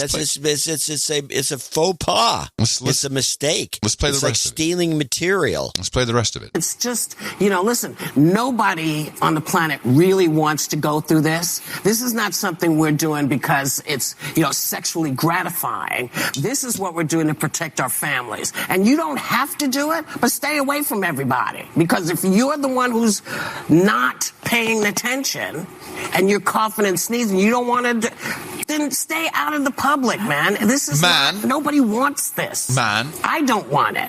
And I think he's forgetting that people are still at risk who cannot get vaccinated. People who can't get that. Little kids under the age of 5. Yeah. Or people with health conditions. How dare you be so flippant, man?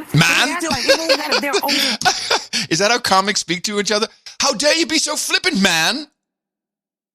Whoopi's showing her true Beyonce. Vaccinated. People who whitest Beyonce ever. Kids under the age of 5. Yeah. Or people with health conditions. How dare you be so flippant, man? They're over it. Like a relationship. I'm over it. I don't feel like seeing him anymore. To the post-mask part, because I think there's a prudence we've learned with the mask, the hand sanitizing, that kind of like 9/11 with flying is always going to be here now. There's a new normal. In the beginning, when at post 9/11, people didn't want to fly, and the security measures felt like, how do we do this? And now it's the norm. I think some of the things we've learned in this pandemic are going to stay the same. I may never ride a subway again without a mask. I may never go indoors to big crowds and never feel comfortable without a mask, and that's up to me to do that. It's okay if you got $1 million salary on The View. Why take the subway? This is really great. I love... She has a service. Give me a break. She doesn't don't be so flippant, man. I'm going to say that to everybody now. You should say it to me. Hey, don't be so flippant, man. Can we take a break?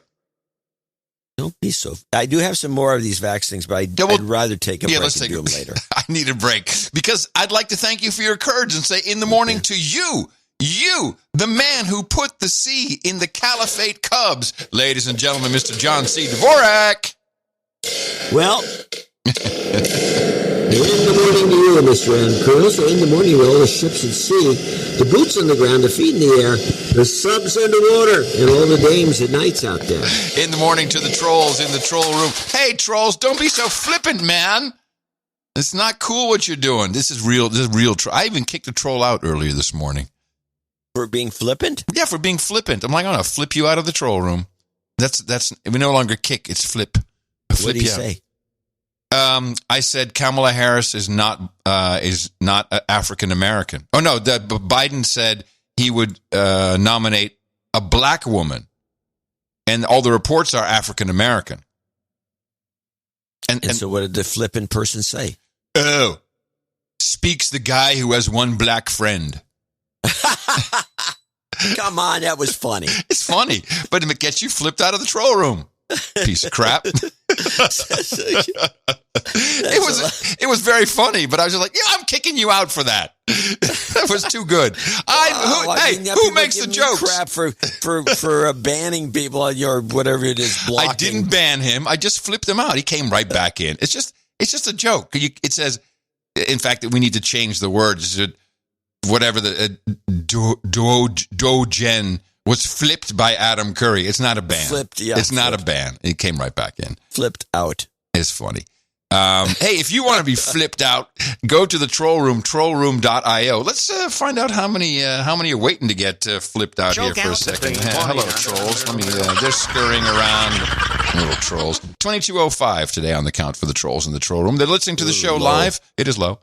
They're listening to the show live, and you can troll around along with the live streams. 24/7, it's noagendastream.com. It's Gitmo Nation Radio.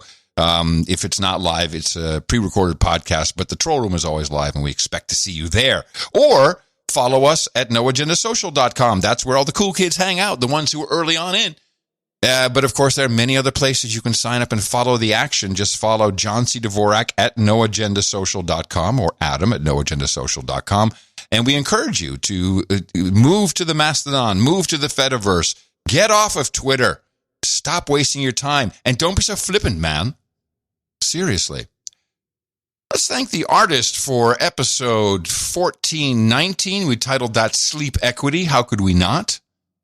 It showed up in one of our clips. And this fantastic artwork, again, this is what is so good about our producers, and just we all pick the hits, and we pick the monkey story as the hit right after we're done with the show, and we've got this great monkey art from Mike Riley.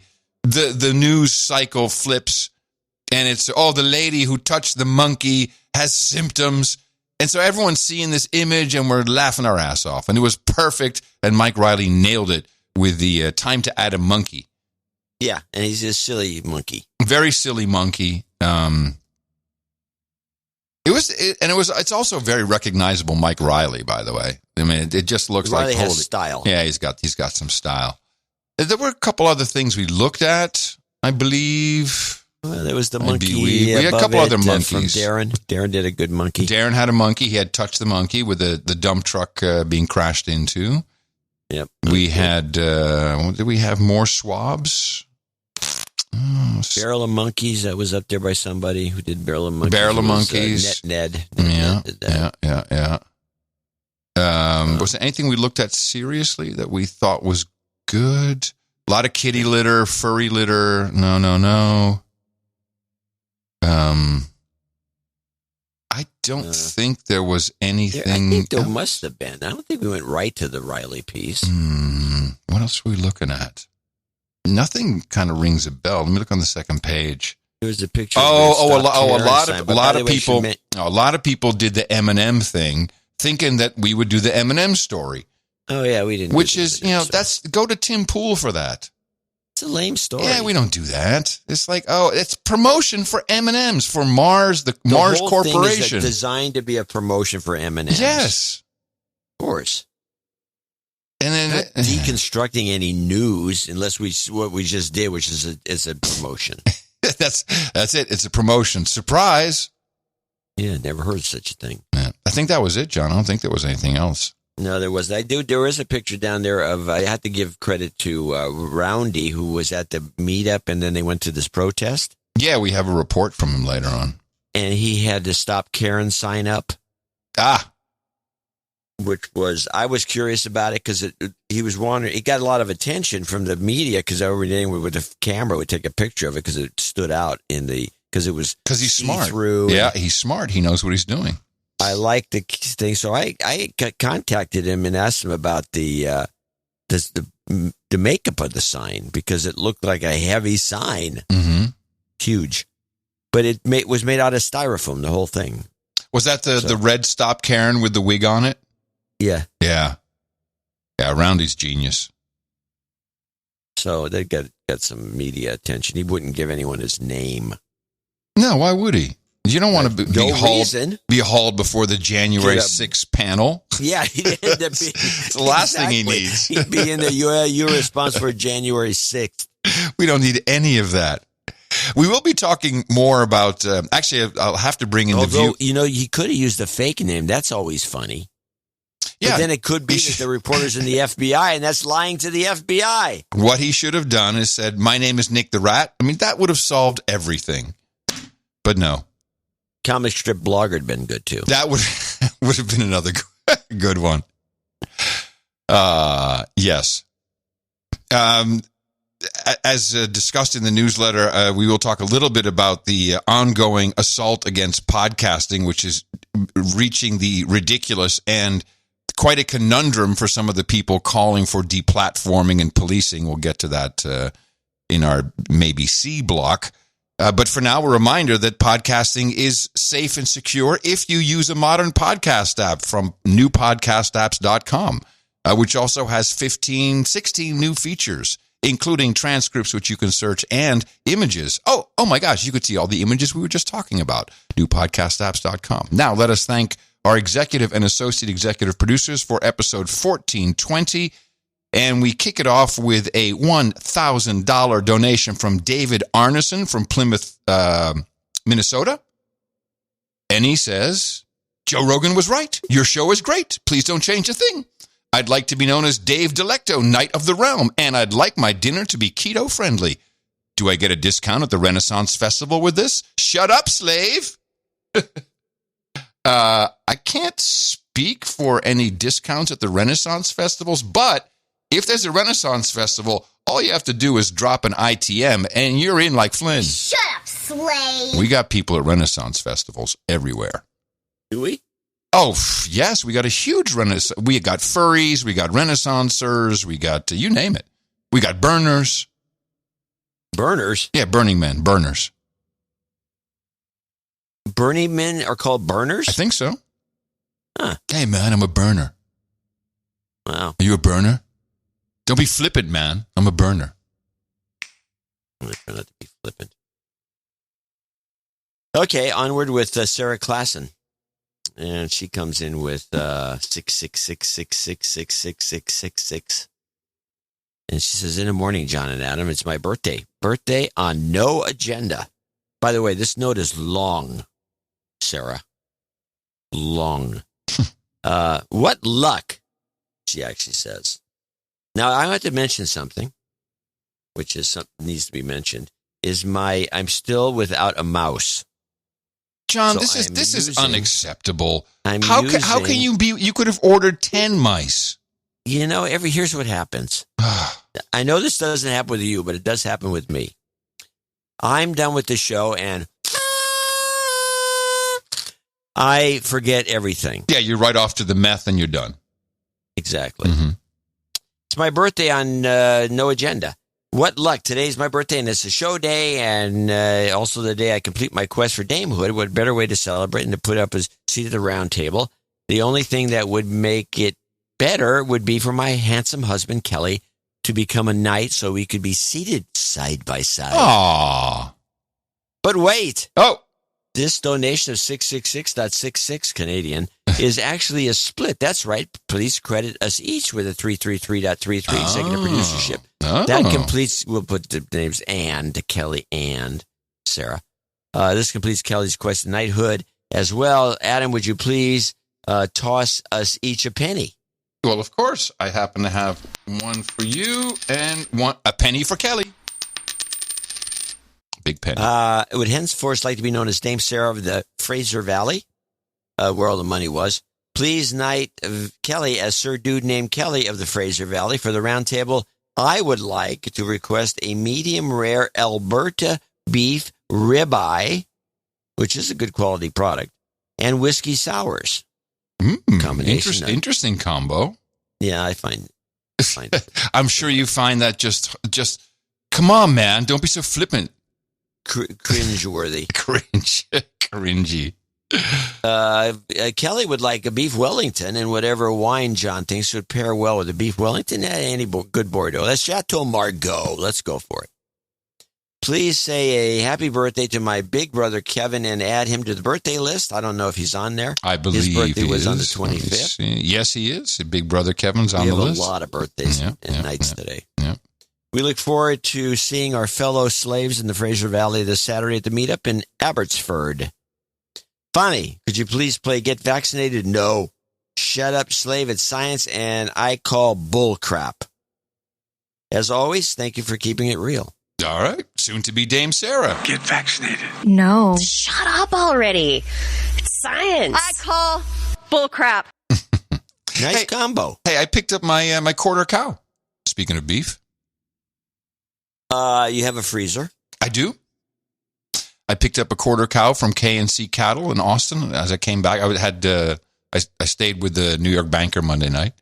That you'll plow through this faster than you can imagine. Oh my God, John, it's so much. It's like 130 pounds. You'd be surprised. It's incredible how much beef that is. Well, now, was this a finished cow or is this grass-fed? Oh no, this is grass-fed on original Texas grass. They rotate. It's only Cole and Michael. How big was the animal on the hoof? I didn't ask, but I would say probably about 600 pounds. Something like that. Yeah. Well, you'll like the beef. It's every beautiful. time you get one of these that's different. They all taste different. All these animals. we got a lot of ground beef too. Oh, you always get a lot of ground beef. And we made the burgers last night. The burgers are always the best. And you just feel the beef is different. You can feel it's different. And then putting it on the grill, even it was falling apart. It wouldn't stay together like, the processed crap that we normally eat. I was just blown away. Anyway, onward. Forbes Benning is in London, Ontario, in Scandinavia, and comes in with 501.87. Let's find out why. Please accept this donation of $663.98. I'm thinking that would be Scandinavian bucks. And that brings me up to knighthood. Today marks my 1,000th show as well. Oh, this is exciting, or at least I think it does. Since I don't precisely remember my first No Agenda show. I started before episode 500. I'm claiming 420 as my No Agenda birthday. As well, this number makes its appearance in my life quite often. I've tried looking for other 3-digit patterns, but nothing emerges. At 1,000 to 1 odds, it's a mystery. I will claim the peerage, Sir Real Knight of London. All good wishes, Forbes Benning, London, Ontario. P.S. Please add some fine Ethiopian single-origin coffees to the round table today. Got quite an interesting set of stuff for everybody. No kidding. Yeah. No jingles, no karma? None that I can see. Okay, James Leffler in Stevensville, Texas, with 333.33, classic executive producer. Being a donor, not a boner, and become an EP of the best became an EP of the best podcast in the universe. The donation derives from selling a rifle I received for winning my division at the 2021 Texas Kalshbosch shooting competition. I think this is one of those German things. Kalshbosch. Well, he won something. Kalshbosch. I'm going to look it up. I guess. A shooting competition. So he won? Yeah. He won his division. And he won a rifle. In fact, I sold it to a fellow producer at a recent Texas meat shoot. Okay. There's something funny about a meat shoot. Especially it's spelled M-E-A-T. Hunting animals. They have the actual steaks, and they shoot them. It's a form of tenderizing. The community rules. Can I please get a planes bad, trains good, little girl yay, and a karma? James Leffler. I'm still looking for what this Kalshbash is. It's Kalashbash? Kalashbash. Of course. I know what that is. Hello. It's a bash of people who hang out using Kalashnikovs. The Kalashbash. But it didn't say this. It says Kolsch. Yeah, but he messed it up. It's a Kalashbash. It's clear. He's a gun guy. All aboard, trains good, planes bad. Yay! You've got karma. We move on to Ross Easterling, another one of those classic 333.33s, getting back into shape after the Rona. Karma, please. You got it. No problem. You've got karma. I'll blow through the next two. Sir David Fugazotto returns, who has quite high peerage and standing from Gladstone, Missouri, 333.33. Thanks, fellas. NN and J. GK. I didn't know how he came. He came out. He had corona. Yep. I wonder how he's feeling. I would like to know. Well, looking at his donation, he seems to be feeling just fine. You've got karma. I don't know, because he's kind of short-winded here. Hold on. He asked for goat karma, so maybe he is still ill. Hold on. You've got I messed it up. There it is. Karma. NN. No jingles. No. What is NN? NN? No. No jingles. Goat karma. What is NN? NN.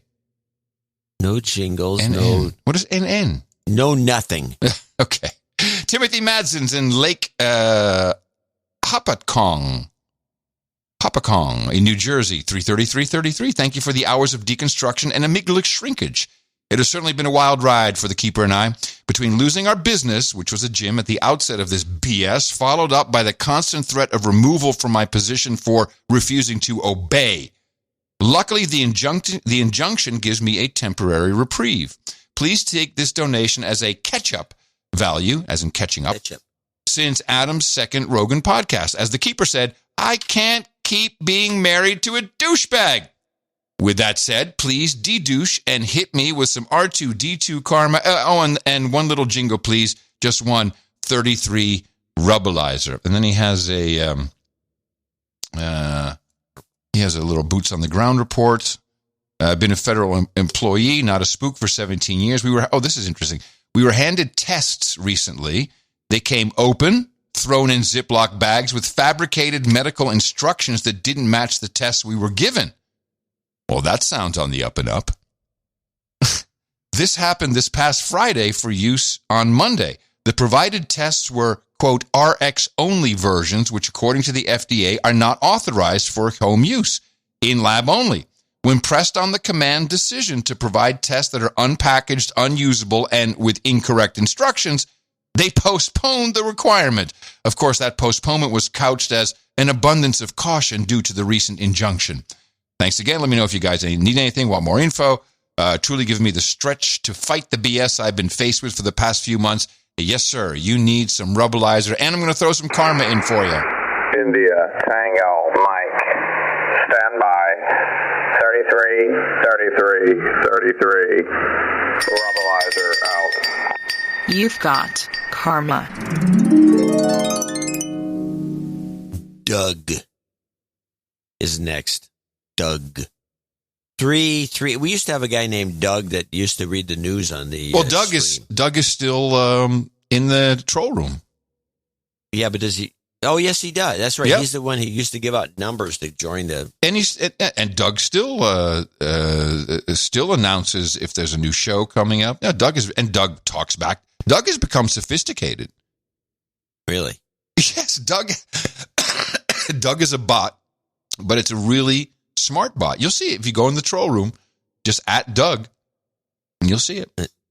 I can talk to Doug? Yes, you can. You can. Just don't be flippant. Doug here? I don't think so. This Doug is in Seven this is a different Pennsylvania, Doug. and he gave us $333.33, which I don't think a robot's inclined to do. No. Not sure if I'm doing this correctly or right, so I apologize in advance for emailing both of you. Not a problem. Yeah, people do that. I've made a donation at 333 via the donation link, and here's a quick, hopefully, note. I have been a listener since the first Rogan appearance on the beginning of the pandemic. Thank you for the hours of entertainment. I did donate before, but I did not get de-douched. Oops. So please de-douche me. You've been de-douched. No long note or anything like that. Just want to thank you both for what you do. Could you offer up some karma for anyone who needs it? And could I request 3 jingles? 1, a random Alex Jones crazy statement, followed by listen to the sound of the lizard people. Listen. Followed by a Fauci wheeze. Love is lit and hail to the pit. Okay. My Doug God. from Seven Fields. Sorry. All right, Doug. Here you go. My God, for 25 years, they've been growing babies in cows. Listen to what the lizard people say. You've got karma. Fresh blood with fresh jingle combos. I like that. I have no idea where that. I don't remember hearing the lizard people. Neither do I, but I looked it up, and there it was. There it was. It's one of those crazy things that neither of us remember. I think it was maybe one of your ISOs, actually, strangely. Next up, we have Jeff Alligood, Night Wannabe, and he has a typewritten note. In the morning, John and Adam, this switcheroo, executive producer donation is to be credited to my loving and lovely wife, Janet Alligood. Today is also her birthday, so please add her to the list. Done. Janet is a longtime listener, has hit many people in the mouth. We appreciate your media deconstruction. It's kept us grounded in reality. Janet has been making ongoing contributions via PayPal, and this donation takes her well over the threshold for damehood. So please allow her to join you fine folks at the round table as proud Dame Janet of Dog Nation. College football fans apparently will understand. John, please pick a good California Cabernet Sauvignon for the round table. I'll have to write this down now. What are we choosing? What are we picking? Oh, let's have a Let's have a 2007 Dominus. Dominus cab. Huh? Yeah. Dominus. Obiscum. Dominus. And where does the Dominus come from? And why did you Napa. choose that one? So Napa Valley is a very famous Napa Valley wine made by a Frenchman. Or owned by a Frenchman. Dealer's choice on jingles, but asking for a boatload of health karma, as by the time this gets to you, I will have had open heart surgery, and Janet will have been the principal caregiver in my recovery. This is why they wanted it read on show day, January 27th. Thanks for the continued commitment you two make to the podcast. What you do is important. Well, wow. What jingle should we play for random for, I've been meaning to put a list of really obscure ones because I have the archives and I never do that. So all I can do is just my all-time favorite is still there's no competition. We don't inspire that, and we just share a secret. Yes, it should always be at the ready, and it never is. It's we don't have to tell a secret. I thought it was. I can never get that right. Oh, there's no competition. Yeah, I got it. We don't encourage competition. No. There's no winning. There's no winning. Yeah, this is it. I got it. There's no winning. We don't like to foster a competitive atmosphere, but we laugh a lot. Now everyone hug and share a secret. You've got karma. Ooh, worth it. Worth it. All-time favorite. Now, I have to change that to Janet now. Yeah. Okay. Janet Alligood. Okay. Alligood. All right. And Jeff, let us know how it went, man. Yeah. Let us know how that went. Open heart surgery. John Nunley in Phoenix, Arizona, 333. ITM Jensen's donation, my second executive producership title, and I knew it was time as I listened to last Sunday's show, 1419, between the hilarious Escaped Monkey segment and the podcast Under Threat by the M5M who can't control the podcasts. This is the value we all get from the hard work you boys do. So I encourage everyone to not be a douche. F cancer karma for a good friend. You've got karma. Then we have Sir Addison. As you know, the CEO of Shitpost from Chesterfield, Missouri. 333. Sir Addison here with an overdue producership. If I could address the audience, he says. Number 1, donate. All caps. Number 2, save 33% on ebles.com CBD with code no agenda. Thank you for all the kind notes with your orders. I read them all. I think I had the Ebles coffee. It's good product. Good product. And it's got CBD in it? Yeah. Coffee with CBD? Yeah. They have teas with CBD. Yeah, that's one of their big things. Adam, thanks so much for helping Tascam with the Mixcast for your work with Podcasting 2.0. It's the most innovative and decentralized thing to ever hit podcasting. And I'm a big fan. Everyone listening should use a podcast app from newpodcastapps.com and subscribe to No Agenda and give that some thought. By the way, I got another offer. Another company said, hey, man, I heard you talking about this. Screw those guys at Tascam. We're going to go straight to the Adam Curry signature model. And they're real, they can do it. So are you ready to be my agent? Yeah, I'm ready to go. Okay, because this is happening. It's on. Now I'm playing Tascam against this other company. Oh. Yeah, come on. This is what we want. Maybe I should, Well, actually, it's better to get an auction going. That's for sure. You get a lot more money. Get an auction going. Jingles, jobs, karma, Sharpton, dealer's choice. Sure. But resist, we much. We must, and we will much about that be committed. Jobs, and jobs. Let's vote for jobs. You've got karma. Sam Onan in Eden Prairie, Minnesota. That's 333. No note from him. If he's got one, he'll send it in, I'm sure. Mm-hmm. Kurt Butler in South Bend, Indiana, 25138. Doubled up birthday donation from Tuesday, January 25th. Wow. Originally from Richfield, Ohio, spent time in Iran, Texas. Is there a place like that? Sure now is. Reside in South Bend, Indiana. Well, thank you for this the tour. I appreciate that. I think the intel community is playing many different sides. I choose no agenda with Curry and Dvorak. This is like a code message. What is he saying here? I don't know, but I expect a lot more weird donation messages to pop up. This is clearly an intel community is being asked to support us. Oh, that must be it. Yeah. It's a message. They better, yeah, we can use their support. It wouldn't hurt. And by the way, Kurt is the first associate executive producer at 251.38. Gerardus Kronen, maybe Gerardus Kronen from Gerersdorf Kapellerfeld in Austria, 23456. And disappointingly, he says, I sent a note to notes@noagendashow.net with the title Austria Boots on the Ground Report. I did not get it. Did you? No. Well, I'm not at notes@noagenda. No, neither am I. But normally that would be sent. Let me just see. That wasn't in one of these. Let me just see. We didn't have a missing in action.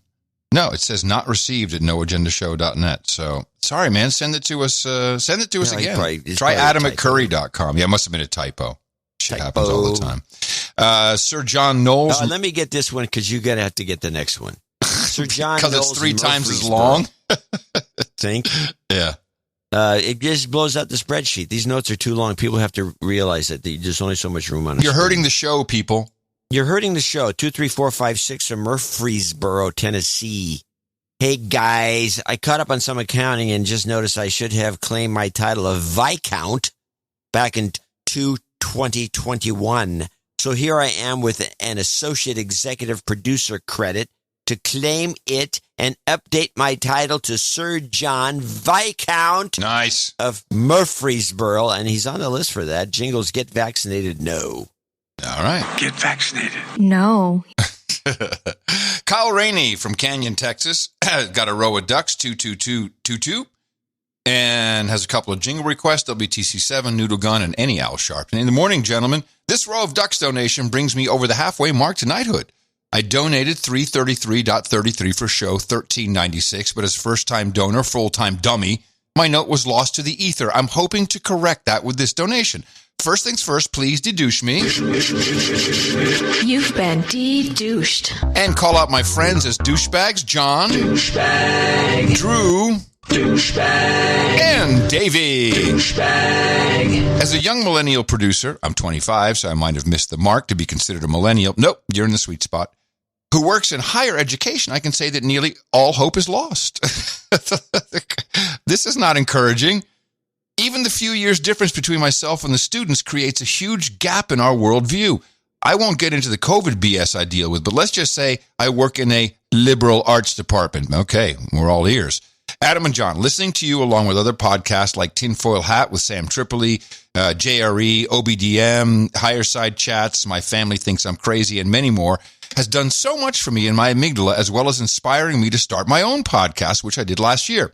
For any producers, please check out the Big Dumb Podcast, where we talk conspiracies, current events, and review craft beer. I'd love any constructive criticism. I think you got a good combo. I'll have to listen. And Adam, I want to thank you for creating this art form and mastering it, allowing me to learn from the best. Producing a show single-handedly is no easy feat, but I hope to continue to learn and grow, making a show worth listening to. Again, thank you both for all you do, and may you never find an exit strategy. Please shout out to my smoking hot fiance, Brooklyn Rose. Happy 3rd anniversary, January 24th. And I can't wait to marry you. 3 years together, and we never had a fight. Also, please wish a happy birthday to my amazing mother, Bridget Kingsbury, who turns 46 on February 3rd. Wouldn't be here without her. Finally, may I request podcasting and jobs karma for all. Love is lit from Kyle. WTC7 won't go away. RESPICT. I'm gonna shoot you in the face with my noodle gun, you racist piece of shit. I got my pasta Glock locked and loaded. You've got karma. Brian Skelton in Cedar Park, Texas, 222.22. After hearing you on next week's episode of Mackenzie Kelly's podcast, I figured it was time for another donation. You were on Mackenzie Kelly's podcast? Okay, so this is Brian, and he assisted council. Oh, right, Mackenzie Kelly, the councilwoman. Council person. Mackenzie Kelly. She asked. She's not a woman? She's a birthing person. She asked if I would be on her podcast, and it was very impressive because it's video as well, and she was doing the audio and switching between cameras herself during the interview. She was single-handing? Completely, yeah, she was single-handing. Brian was there, and so I think that that is why he's sending in this donation. I figured it's time for another donation. I want to, well, he's done it before. I want to smack you in the face with an exit strategy. Ooh, okay.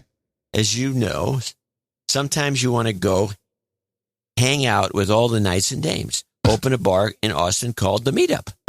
Incorporate, you need to be a bar owner. That's what I need. I need a bar. I think a bar is the way to go. Incorporate all of the no agenda culture that you can. We can have a lot of stuff. We can hang it on the wall. Happy hour drinks cost $3.33. The bathrooms are labeled dames and knights. That's creative. The walls are, what about the third? Okay. The walls are adorned with show art. That's easy enough. And just imagine how many people can be hit in the mouth after that. Well, then that wouldn't be an exit strategy. No, he just wants us to keep working with more work.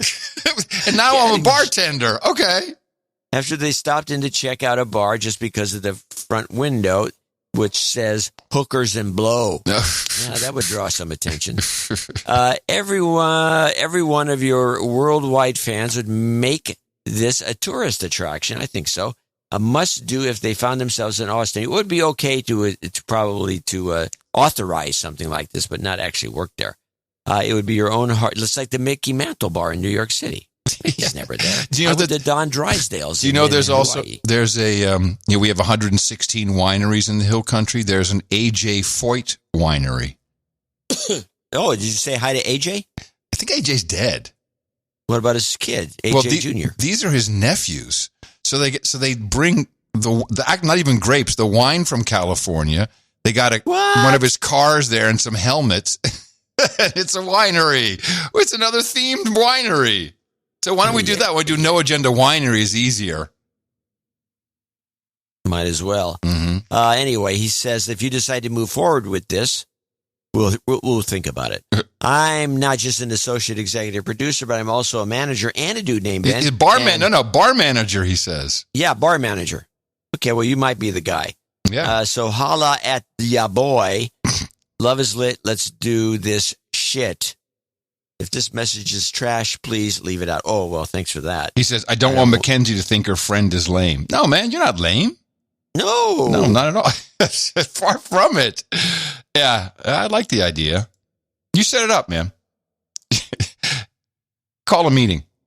We got plenty of knickknacks. Yeah, we'll give him a little bit of karma there. Thanks very much. You've got get some of the stuff out of the house. Well, I just put all my knickknacks on the wall. The wall of fame is complete. Yeah, but that's not no agenda knickknack. That's your... It's a crap load of no agenda knickknacks.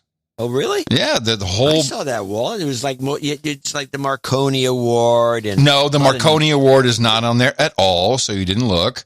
There's art. Look, I saw the pictures, the two pictures that I forgot about. Of us. Pictures. Two pictures of us, and underneath that, a huge collage of No Agenda album art.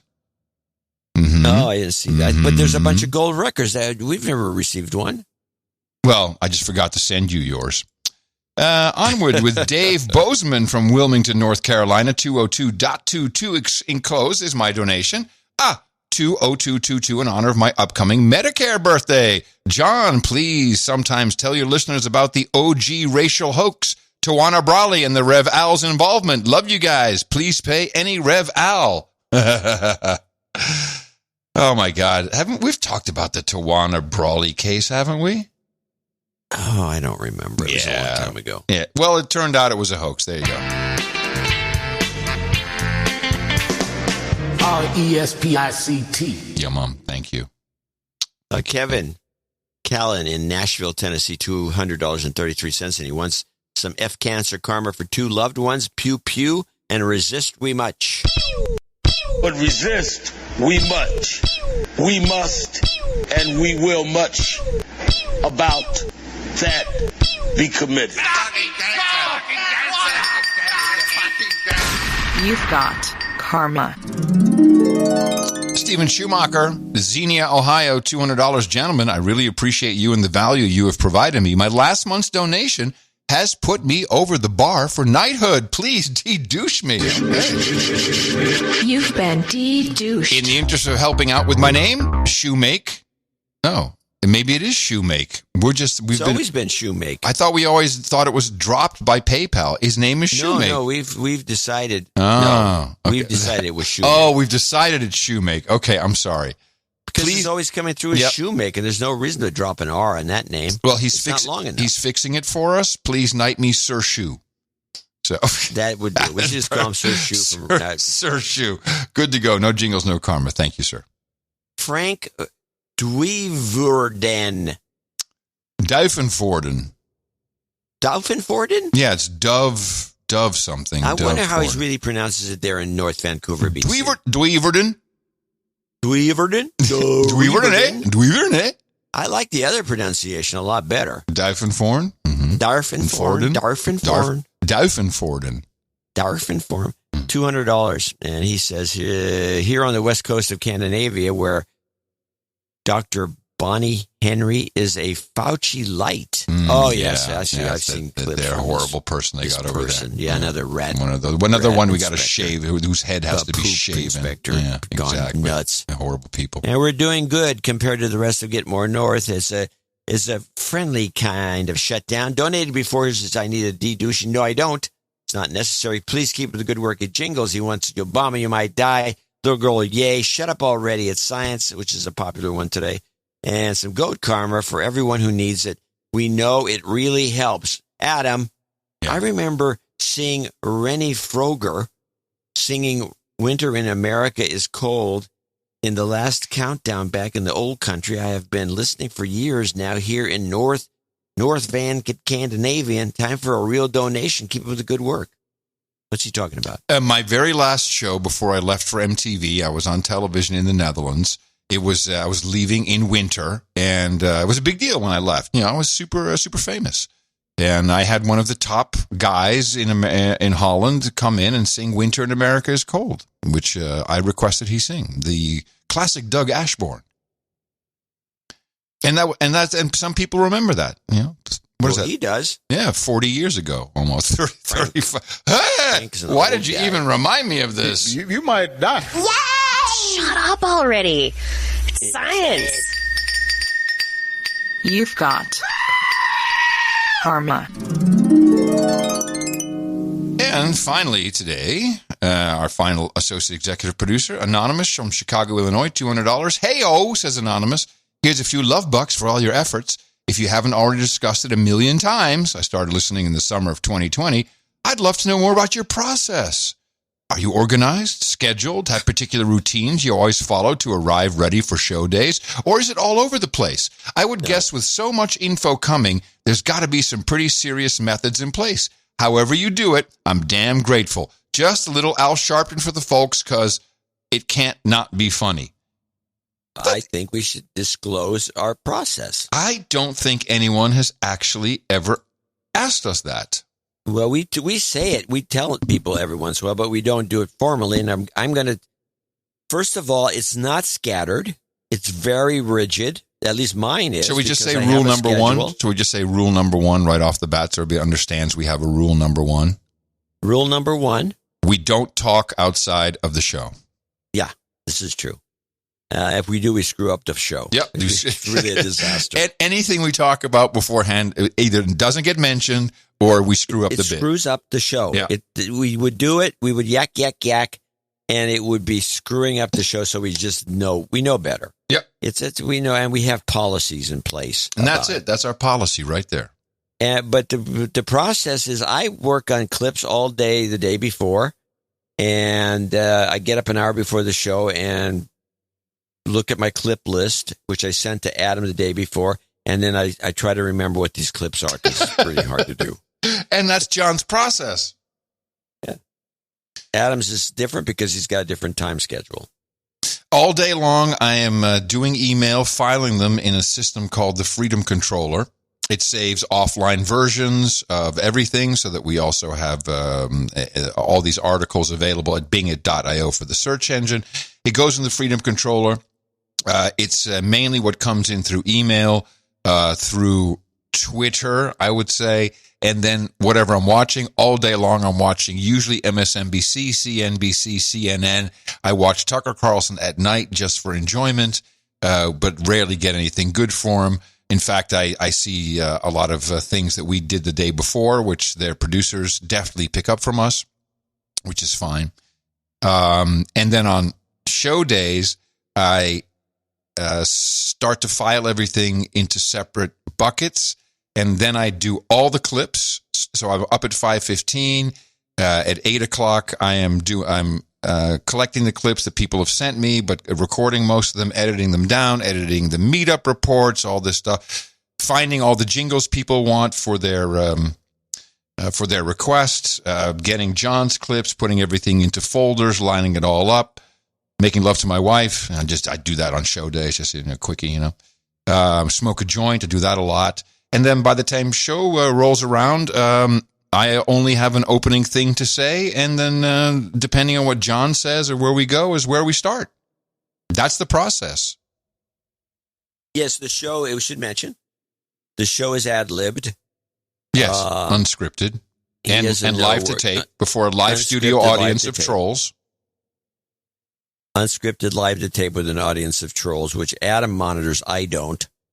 And he cheats. I don't do that. He gets gags and material from the trolls every once in a while. He cheats. Well, I'm using this term cheats in a broad sense. Oh, okay. As in cheats. Okay. Meaning he gets free material on the fly from the trolls, which he monitors, and then he gets angry at the trolls every so often and kicks one of them, or whatever word we flips him. He flips him. Used to flip him off, but now he just flips him. And the show is pretty much it just wanders, but it's very rigid. It's nothing that we do have rules. It's not like it's scatterbrained. No, it's and it is. You have to imagine, in more ways than one, we're kind of like your favorite 70s rock band. We show up, we know how to do it, we got the thing down. We know how to change the set on the fly. We know how to go with the flow with each other. It is a performance. This is not a news show. We are two gifted performers. Yes, and what we do, and it's in the mission statement, which it will be posted someday. Ah, yes, the mission statement. Mm-hmm. The mission statement. We have it. Deconstruct the news. We do nothing but deconstruct the news, and that's what we do, and we're both good at it. Tonight is the measure of whether the country begins in the state of Wisconsin a national drive to push back, or whether we have more to go to build a movement of resistance. But resist, there it is. We must, the extended and version. We will much about that be committed. I just learned, someone posted a screenshot, I think it was on No Agenda Social, that Al Sharpton got his job right after he helped NBC or Comcast buy NBC, which was rejected initially by the government or whatever, anti-competition, whatever it is. But after the Rainbow Action Network or whatever his scam outfit is, after Rainbow Action, I think, is Jesse Jackson. Oh, right. No, he has the NAN, I think it is, whatever it is. His version of the scam. Yeah. That after they endorsed the deal, then it went through, and then he got the gig as he got his show. I've never heard this story. Yeah, it's written in some book that someone posted, and wow. It makes total sense to me because he was the only thing. It's the only thing. It's the only thing that makes sense. Yeah. Well, why would this guy have a show? But I mean, that's lasted through several administrations at MSNBC. I mean, they must have written that down somehow, or maybe he does really well for them. Maybe they're very happy with his performance. Yeah, what am I saying? No. What are you thinking? No, what am I thinking? Thank you to our executive producers and associate executive producers for episode 1420 of the best podcast in the universe. You can also become a producer. All you have to do is send in your value. Whatever the show is worth to you. You hear people saying it and what they think it's worth. And we'll thank more people coming up. If you'd like to be one of these execs or associate execs, go to Dvorak.org/NA. Thank you for your time, talent, and treasure for producing the best podcast in the universe. Our formula is this. We go out, we hit people in the mouth.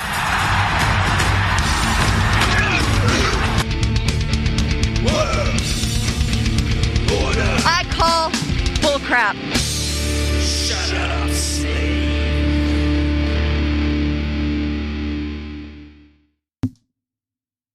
I have a note from somebody for the second segment.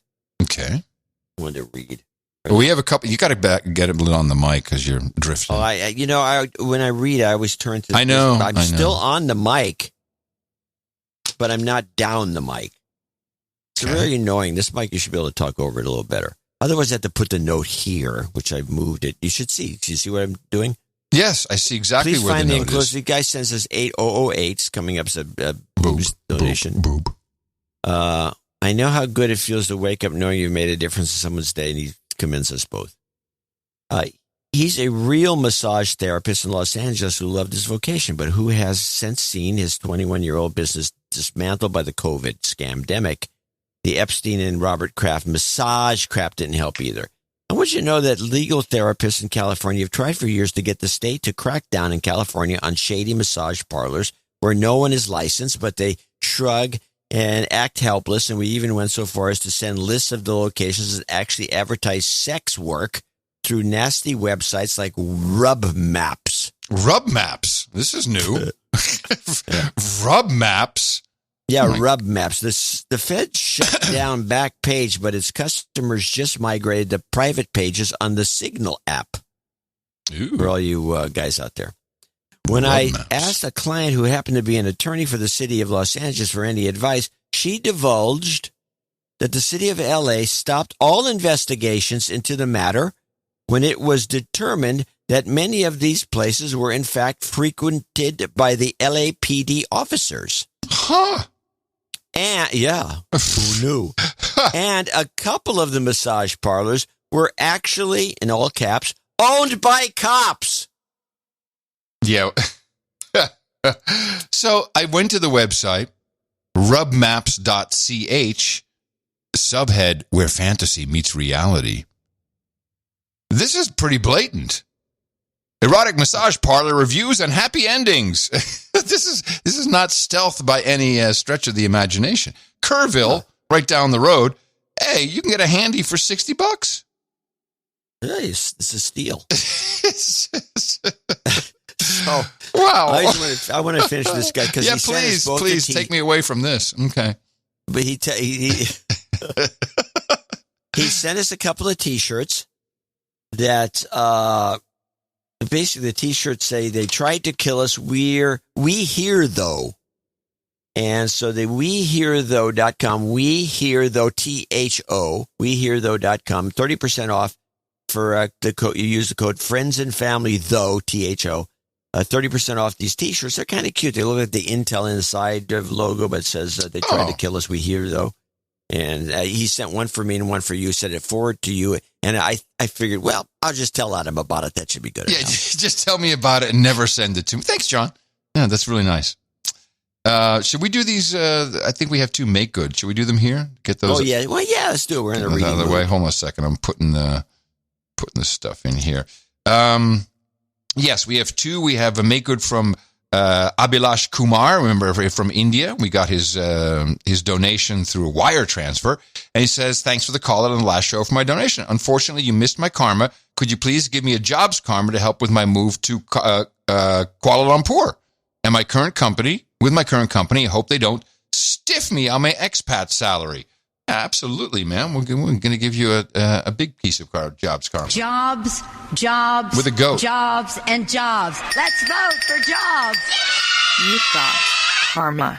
And then also from 1419, James Murray says, I just did a no agenda PayPal donation accounting for the past 7 years and discovered my donations equaled $1,300.33.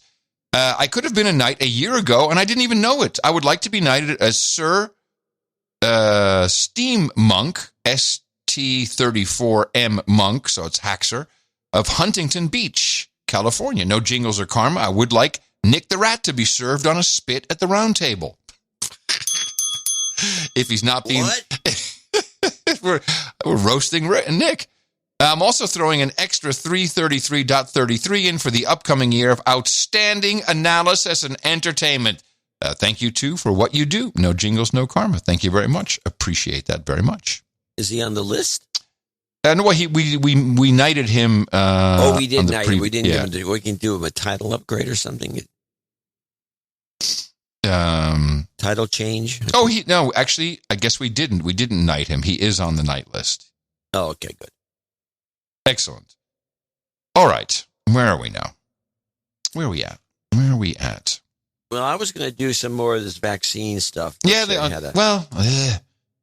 I could skip it. It's not important. Is it any good? I mean, I think everyone's so sick of the vaccine. So it must be dynamite. But no, let's skip it. I can put it's the politics of vaccines, of vaccine hate, anti-vaccine politics. I'll tell you what, play the first one. If it's any good, we can determine it by the first clip. That's good. The anti-vaccine movement and the political far right are moving closer together. For example, in October of this year, Donald Trump's son Eric spoke to anti-vaccine activists at a conference. We love the United States of America. It's the greatest country on earth. It's the greatest country on earth. NPR's Jeff Brumfield explains what's drawing them together, and a warning, this piece contains strong language. Eric Trump delivered his half-hour speech to thousands of people at the Gaylord Opryland Resort in Nashville, Tennessee. Some of his biggest applause lines came when he attacked the COVID vaccine mandates. Do you want to get a vaccine? Do you not? Do you want to be left alone or not? Do you want to own a firearm? So do I. This all sounded really different from what came just hours before. On the same stage, an anti-vaccine activist named Carrie Madej claimed the vaccines contained microscopic technology designed to turn humans into cyborgs. They're trying to put another kind of nervous system inside of you, but an AI kind. These are my hypotheses. I encourage you to do your own research. Nice editing. It's those sort of fringe views that kept political... Nice editing, and then always end with, I encourage you to do your own research. Clear sign of a nut job. Put another kind of nervous system inside of you, but an AI kind. These are my hypotheses. I encourage you to do your own research. It's those sort of fringe views that kept political figures away from this conference in the past. But as America heads into an election year, there seems to be a magnetic energy drawing the political far right and the anti-vaccine movement towards each other.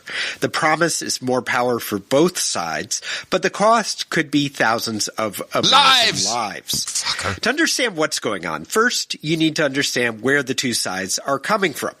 The anti-vaccine movement has not always been politically aligned. The truth is, I'm still a registered Democrat. Del Bigtree is a major anti-vaccine activist. He struggled to make his message appeal to liberals, but it seems to tap into something on the political right. This is, I mean, just the fact that they're saying anti-vaccine, anti-vaxxer just disqualifies this whole report. It will get me very mad. Maybe we should listen. NPR. These people, these are Nazis. NPR, Nazi public radio.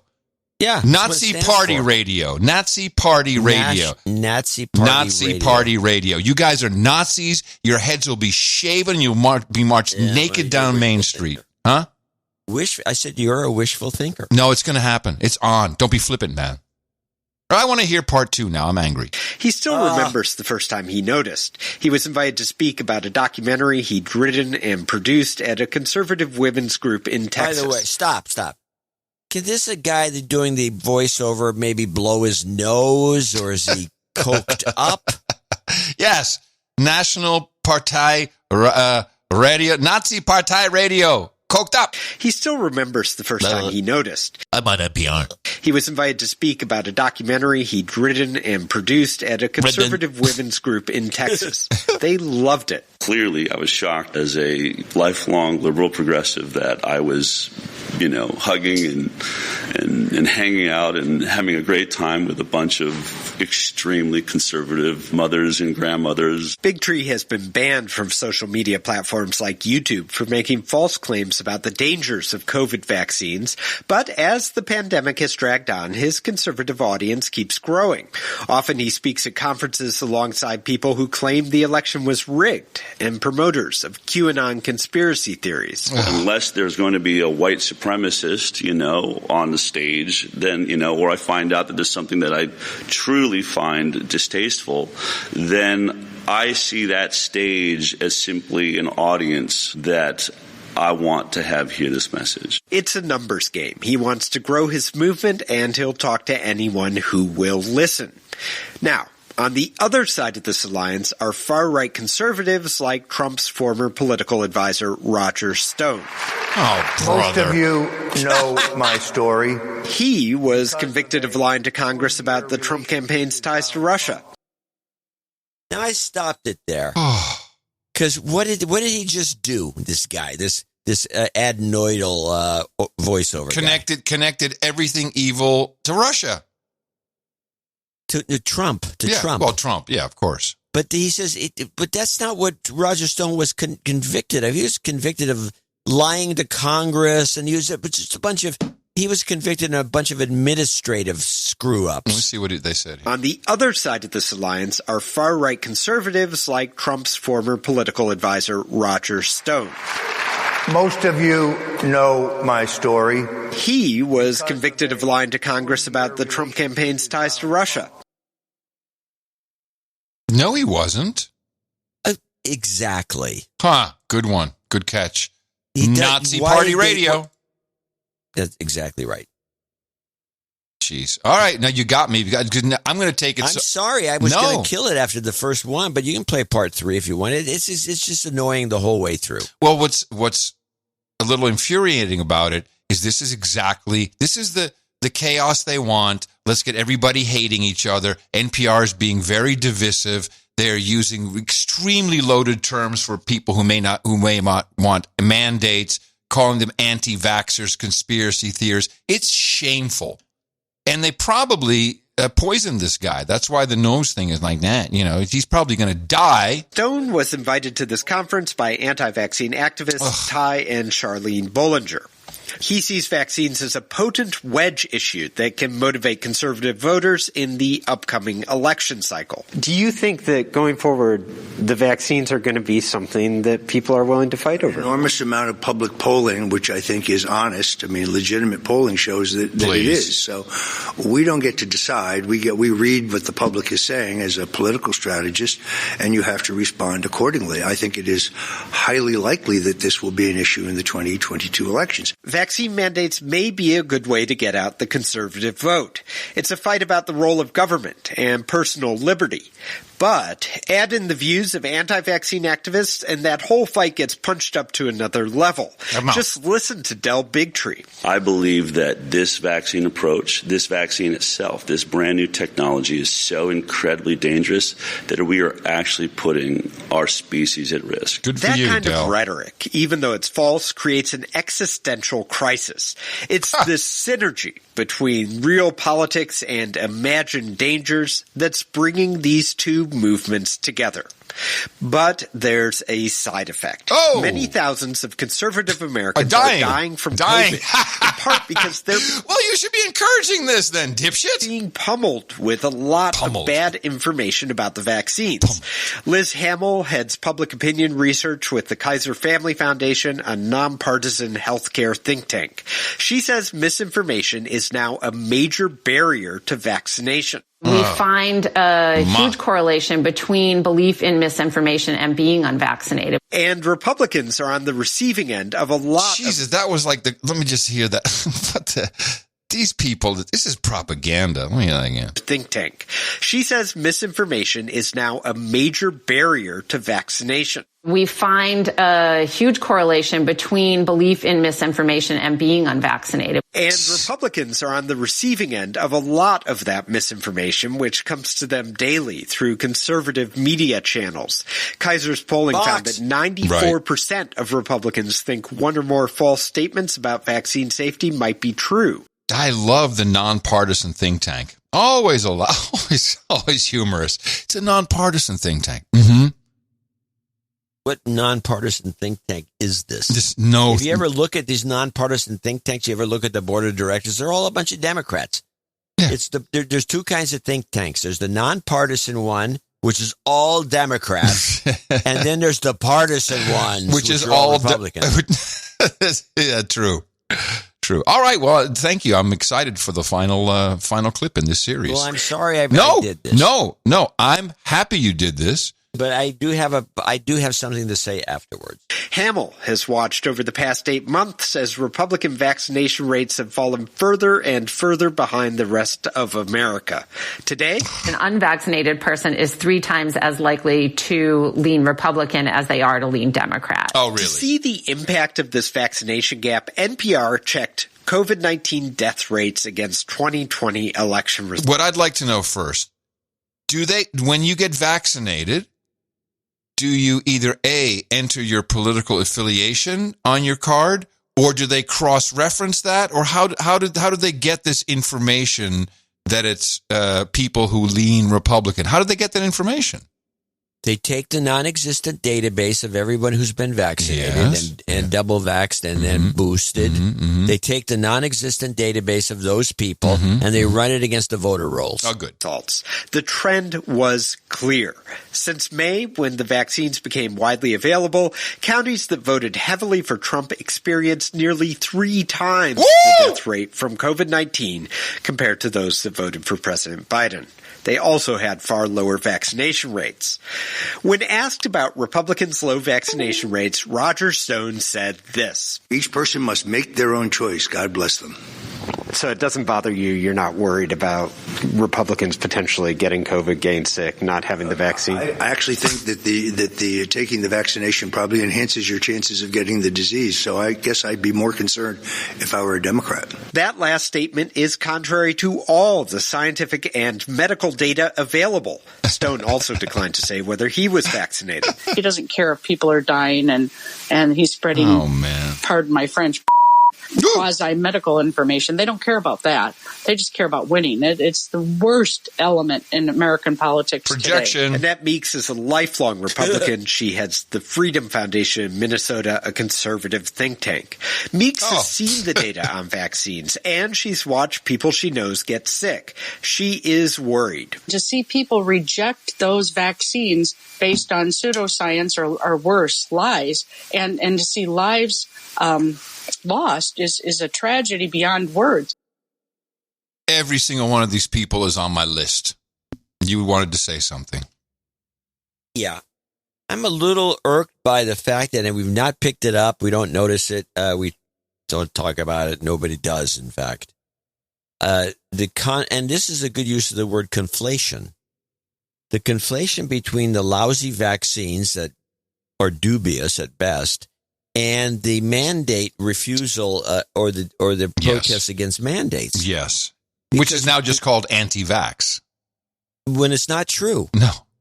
If you're against the mandates, you could be vaxxed, not vaxxed. It doesn't make any difference. It's not about the vaccine. It's about the mandate. It's about the idea that the government can tell you what to stick a needle in your arm. The protest is not about the vaccine per se. But what you run into is it's like the Woody Allen joke that's used, which is the 2 old women that old ladies talking about a restaurant they went to, and then one says, "Oh my God, the food at this place is so terrible," and the other woman says, "Yeah, and the portions are so small." And the understanding of that joke is what we're getting when we mix. Oh, I don't want to take the vaccine. Why not? Well, I don't think the government should tell me what to do. I don't want to take the vaccine. Why not? Oh, it's because the vaccine sucks. No good. Yeah. there's a big difference between those two perspectives, and they get mixed up and they're co-joined. It's like, you don't like what, because what you're saying, if you take the second approach, is you're saying that if the vaccine was perfect, it was like a perfect vaccine, it did exactly what it was supposed to do, there was no side effects ever, would you take the vaccine by mandate? No. Of course you wouldn't. You wouldn't. No. But the people who have mixed this up, they can't, the logic is lost to them. I just find it very annoying that the quality and the talking about the vaccine is one thing, talking about the mandates, talking about the fact that you have to get the shot, the jab, and all the other propaganda about it is different. They're two different topics. But also, but also they conflate it into, if you're anti-vax, anti-mandate, you're going to be a dead Republican. I mean, that's what they're saying. And I don't understand why they're not wringing their hands in glee. Isn't that what you want? NPR? Nazi Partei Radio? Well, that's what, that's the one, Howard Stern and Jimmy Kimmel are one step away from that. They're right there. No, this is already all over the place. People have entire websites that they're happy. Another Republican died. Another anti-vax podcaster died. And that's the rub, ladies and gentlemen. Podcasting is a thorn in these people's side. And it falls under the category of misinformation, and they just don't know what to do about it because it's a problem. Rogan, who hosts the Joe Rogan Experience podcast, has frequently promoted unproven methods for treating COVID-19 and downplayed the need for vaccines. Last year, Spotify purchased his podcast library for an estimated $100 million. Incorrect. Fake news. Licensed, not purchased. Dr. Murthy, what do you think are the best ways to... He's our Surgeon General, Dr. Murphy, Vivek. ...push back on misinformation about COVID? This creepy guy? Yeah. The mousy face guy. Yeah, he's a creepy guy. Oh, man, the guy makes me cringe. I know. You don't want him being your doctor, do you? Continues to be aggressively pushed, whether it be Joe Rogan's podcast or all... Did she have a little tail laugh in there? Did she laugh about something there? For an estimated $100 million. Dr. Murthy, what do you think are the best ways to push back on... What is that about? Best ways. What the hell was that?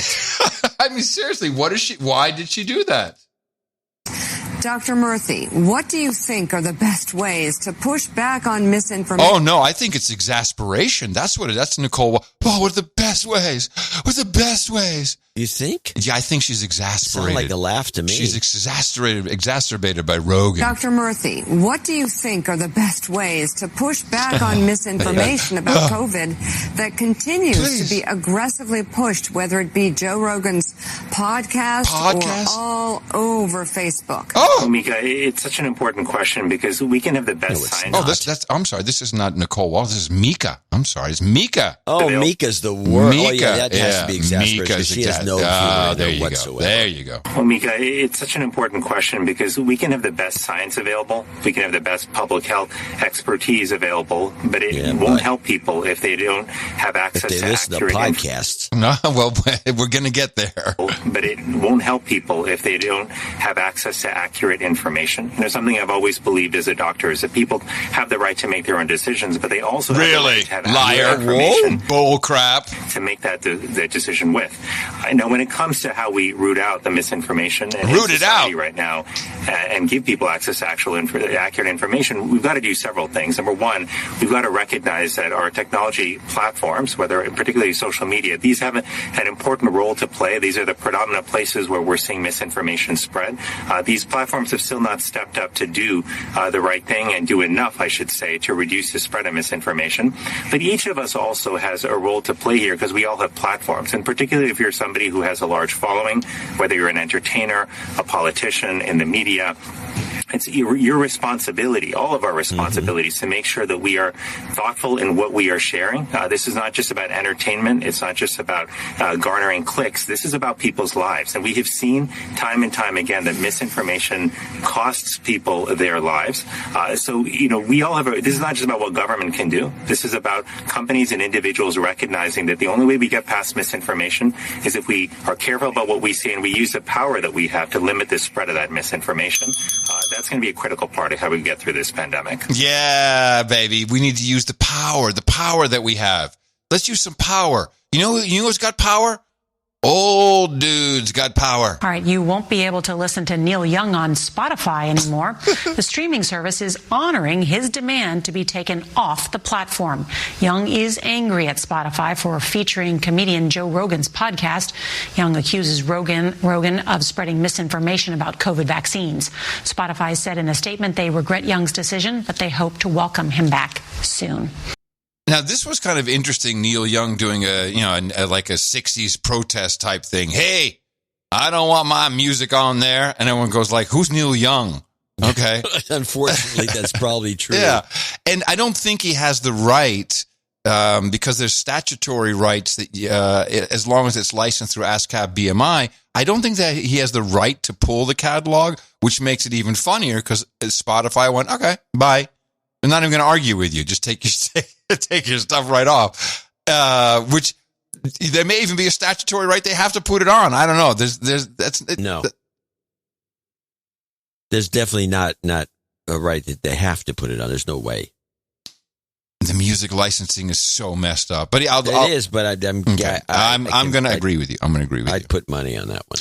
So the problem is Rogan. And podcasting in general now, but everyone is now focused on Spotify because this is, yes. I was going to say Rogan has become the lightning rod. Yes.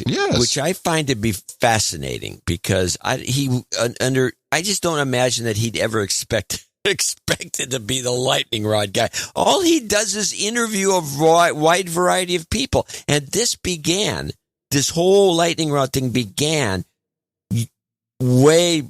way back when he interviewed that woman who that wrote the book about trans being bad. Yes. Remember that? Yeah. Abigail Schreier. Yeah, you're the one who pointed this out. Yeah, I thought he was very brave to do that, and it took he a lot of guts for him to do it. And was a great interview, and the book was very important, and that began it. For some reason, I personally think that's when it began. Well, he was already under fire before that for many things, and the problem is the audience. Everybody knows there's this number, 10 million, 11 million. It could be 1 million. It doesn't matter. That's the number. That's what the advertisers believe. Everybody believes that. I'm sure Spotify can show something. But it is also Spotify. And everyone mentions the $100 million and, they're the platform and they, well, what are we going to do? But Joe Rogan, as we discussed, is very important because he's an open microphone. And that lets spooks and other people like Osterholm get their message through as well. So that's one reason why deplatforming Joe Rogan is not a very good idea. But it's becoming very complicated for other broadcasters to deal with this topic because they have conflicted interest. Know that every woman on The View, including Lisa Ling, who is now there, has a podcast. Every single one of them has a podcast. And I can guarantee you they're all thinking, well, shit, Joe Rogan got 100 million. Maybe I could be pretty good with the podcast. I'm telling you, John, you'll hear these jamokes and you'll notice it right away. We start off with the intro to the Rogan segment on The View. Apparently, Joe Rogan has the most popular podcast on Spotify, and he's repeatedly spread. So this right away for Whoopi Goldberg to say, apparently, it's the biggest media sensation in your life, Karen. It's not apparently. You almost had her voice. You're pretty good, huh? Yeah. I think it's the biggest media sensation in your life, Karen. I can't do it now. No, you can't. But you can. You can do it. I have the capability. So she is now pretending that she doesn't know Joe Rogan has the biggest podcast in the world. Yeah, I'm calling bullcrap. Apparently, Joe Rogan has the most popular podcast on Spotify, and he's repeatedly spread COVID misinformation and invited guests on to do the same. Rock legend. Hey, Adam, I want you to come on. I want you to spread some misinformation. All right, man, I'll be there on Thursday. And invited guests on to do the same. Rock legend Neil Young has said he's pulling his music off Spotify because he doesn't want to be on the same platform as Joe Rogan. Yeah, okay.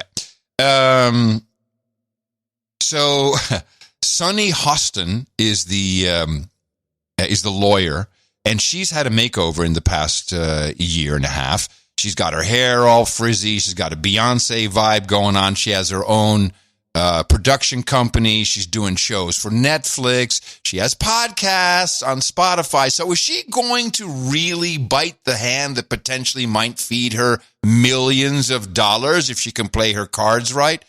Probably not. Where is Spotify? Is it Spotify's job to sort of pick this up and run with the ball? No. Whose job?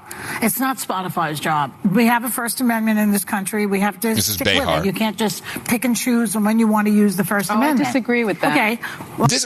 For some reason, they never say this about Twitter, do they? Twitter, these people need to be taken off. Throw them off right away. Go. No, police that. Spotify, no. No. This country, we have to stick with it. You can't just pick and choose when you want to use the First Amendment. I disagree with that. Okay. Well, I'm going to tell you what I mean, what I think. Yeah. I mean, I agree that Joe Rogan is a horror. But the way to counter that bad speech is with more speech. The way to counter it is with boycotts. I admire Neil for doing this, Neil Young. He's from the 60s, where musicians took political stands in those days. They didn't just let everything go the way they're doing now. I mean, I don't see too many people taking a stand right now. So maybe other musicians will follow suit, and that would be legitimate. But it's not a cancel culture. It's a consequence culture. And the way we handle is we don't buy Spotify. We ignore Spotify. Yeah, but don't you want good corporate citizens, Joy? I mean, you have, people always came down on This is Sunny Hostin. She is a corporate whore herself. Facebook, and they came down on Twitter, and they said they're disseminating all this dangerous information. Don't they have some accountability for it? It is their platform. It is their business. And I want a good corporate citizen. I want a citizen that has a policy. I mean, I'm not saying that Joe Rogan should be removed from Spotify. He's got 11 million listeners. He's got $100 million, contract as of 2020. Now, this is interesting. She says, I'm not saying that Joe Rogan should be removed from Spotify for potentially killing people, which is their entire argument. Instead, she says, he's got a huge audience. He's got a lot of money. Tell me that isn't someone who's thinking, I don't want to screw up my potential opportunities. It is their business, and I want a good corporate citizen. I want a citizen that has a policy. I mean, I'm not saying that Joe Rogan should be removed from Spotify. He's got 11 million listeners. He's got $100 million, contract as of 2020. But I do think as the podcast platform, you have to have some sort of guidelines. How about a disclaimer on his podcast that says, this is misinformation? How about removing some of the podcasts that disseminate this misinformation? They have. And that. You see, how about removing some of the podcasts that disseminate this bad information? They have. That's good. Anybody but Joe Rogan. What's going on, ladies? Listen, according to a lot of people, they would remove Fox TV also. You can try to get Fox off your Cablevision if you want. Well, there should be disclaimers. Or disclaimers, but you can't just cancel the show because we have the First Amendment. I agree with that. Then they have the blonde lady, who I guess is the conservative lady. I don't know what her name is. And she, unbeknownst to herself, basically explains why Joe Rogan is great and they suck. I do think that Spotify should be obligated, absolutely, not to pull Joe Rogan off. They would never do that. He makes way too much money for them, but to at least mitigate some of that misinformation. Well, and to clarify, the First Amendment, this is a private company. Yeah. So it would be the amendment doesn't really apply. It doesn't really apply legally, but the spirit of it, I understand. But I think the most remarkable part of Joe Rogan is his popularity. Sonny quoted the 11 million listeners per episode, and what that tells me is that people are hungry for conversations. He has a 3-hour conversation with his guests, and he does bring on opposing views. In fact, he doesn't see that as platforming them. He had Dr. Gupta on a month ago. He's had controversial guests like Alex Jones, and that one was removed. No. But I think people are hungry to have open conversations, disagreements, debates, and they don't want to be told how to feel about it. They want those people to have their conversation, and they want it to be up to them, just like when they watch TV and media and news. Here it comes. They want to make their own decision. Well, that's what we do on this show, right? I mean, we talk about what we think. We talk about how we feel. John, there it is. But that's what we do. We do that. We do that. How come we don't have 11 million people on a podcast and $100 million? But that's what we do. Well, that's what we do on this show, right? Yeah. I mean, we talk about what we think. We talk about how we feel about certain issues. But again, we are held to the ABC News standard because ABC News is our platform. There I think that if you have a company like this that is a money-making company, it's a juggernaut for many talent. It just doesn't make sense. I mean, and if you think about some of the other stuff that Rogan has said, I mean, he called, I think, a trans woman mixed martial artist a man. In terms of Islamophobia, he had the Proud Boys founder, Gavin McInnes.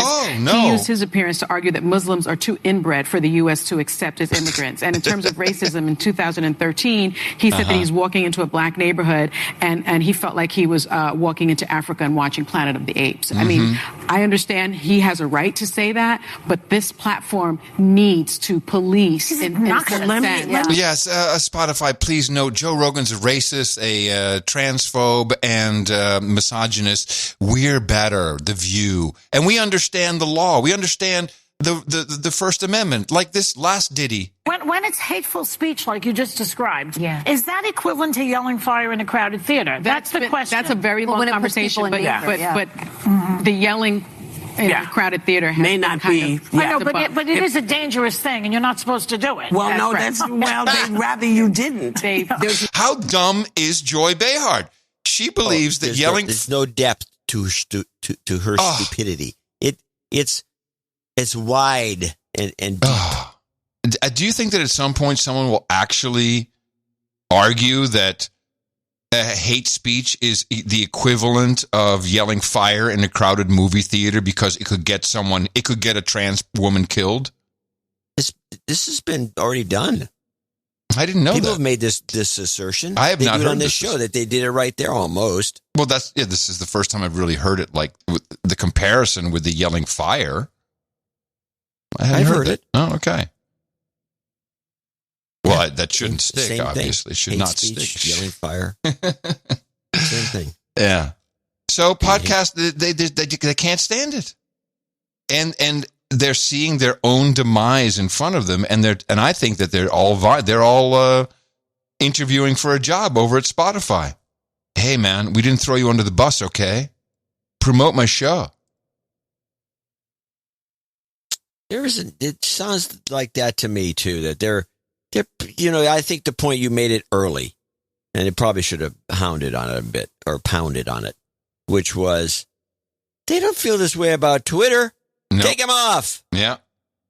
On Twitter, he said something cross-eyed. Get him off. Get him off. Yeah, they just don't. Facebook, remove him. Yeah, they just don't want to say it about Spotify because they know. They know. That's your future when you're fired. That's where everybody goes. Podcast. Ex-president, podcast. Podcast. That's all you got to do. Podcast. There was something earlier. I missed it. I couldn't get in, but it was something about I don't know. These people don't even know how to do a podcast. No. This looks like a video podcast. I mean, this kind of stuff that they're doing on this show is very podcast-like. It's horrible. Yeah. Just a bunch of numbnuts yelling at each other. Okay. Well, yes, podcasting's under attack, and it's going to continue to be so because it's an outlet. Yeah. That people don't say what they want. There's nobody doing the moderating. No. But why should there be? But I think it's important to reiterate that we are, as you point out in the newsletter, we're an independent network. We're independent from everything, which is why we're under the radar and why we don't make anything near that kind of money. But we're independent. We get to do our thing. We're very happy about it. We're supported by over 1 million people all around Gitmo Nation. And you do it by supporting us with value for value. I'm going to show my support by donating to No Agenda. Imagine all the people who could do that. Oh, yeah, that'd be fab.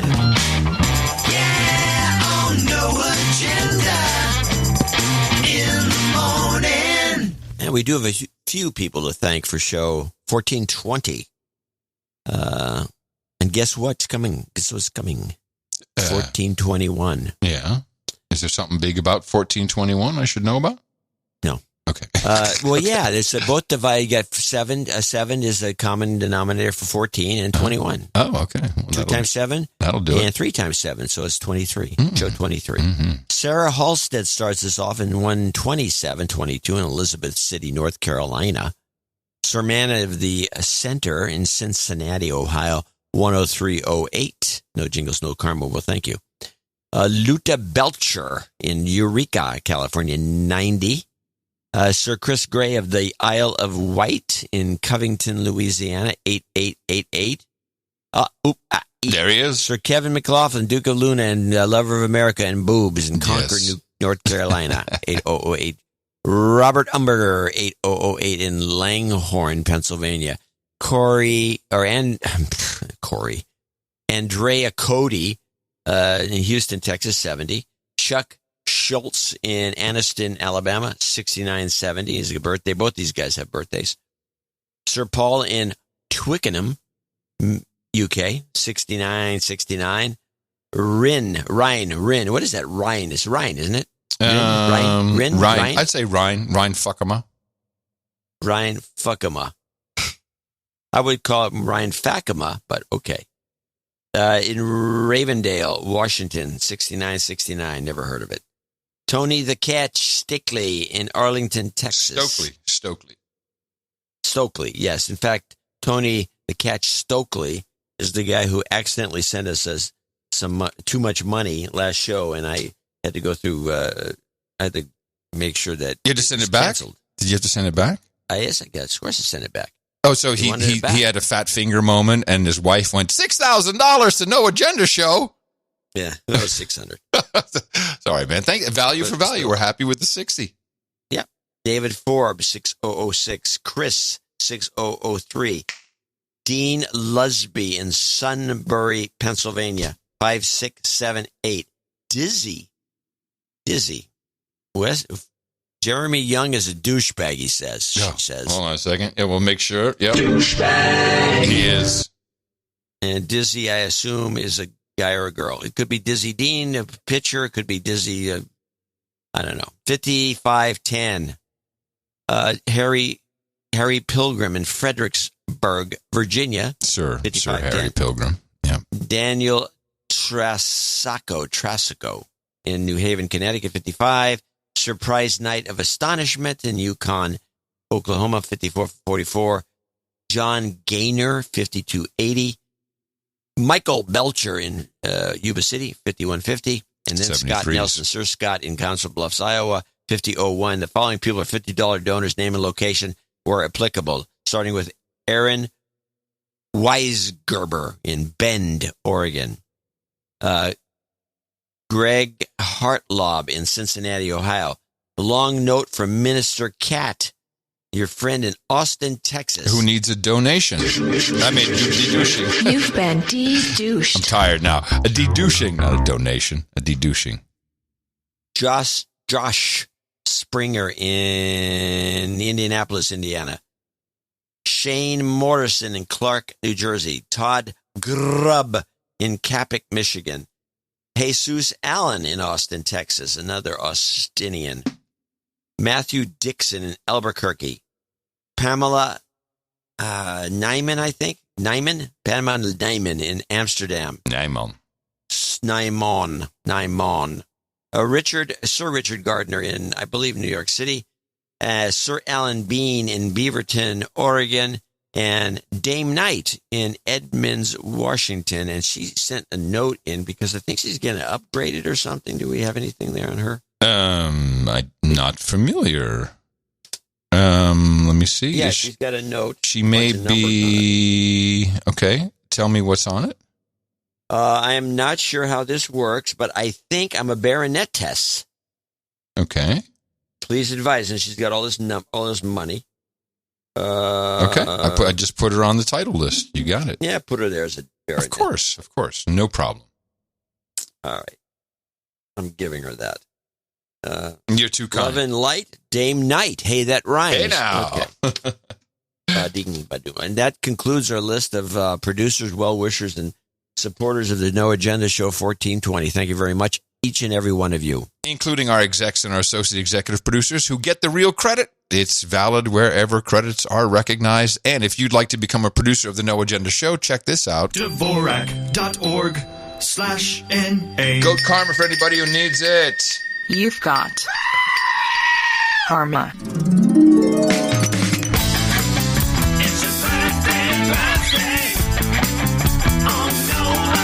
the part everybody loves. Yes, the community speaks. Sarah Clausen says happy birthday to her big brother Kevin, celebrated on the 25th. Kurt Butler celebrated on the 25th as well. Sarah Clausen, it's her birthday today, 27th. Andrea Cody, happy birthday to her dad, Sir Sorted Out. He's turning 70.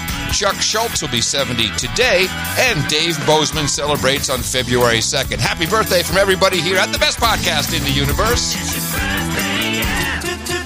Title changes, turn and face the slaves. Title changes, don't wanna be a douchebag. No douchebags here. 2 title changes. Sir John Knowles becomes Viscount of Murfreesboro. And Dame Knight, as you just heard, has upgraded to Baronetess. And we congratulate both of them with their additional support of value to the No Agenda Show in the amount of $1,000. We appreciate that very, very much. And that's exactly what the following people did, who are all becoming knights today. Knights and dames, actually. We have quite a list. We have 1, 2, 3, 4, 5, 6, 7.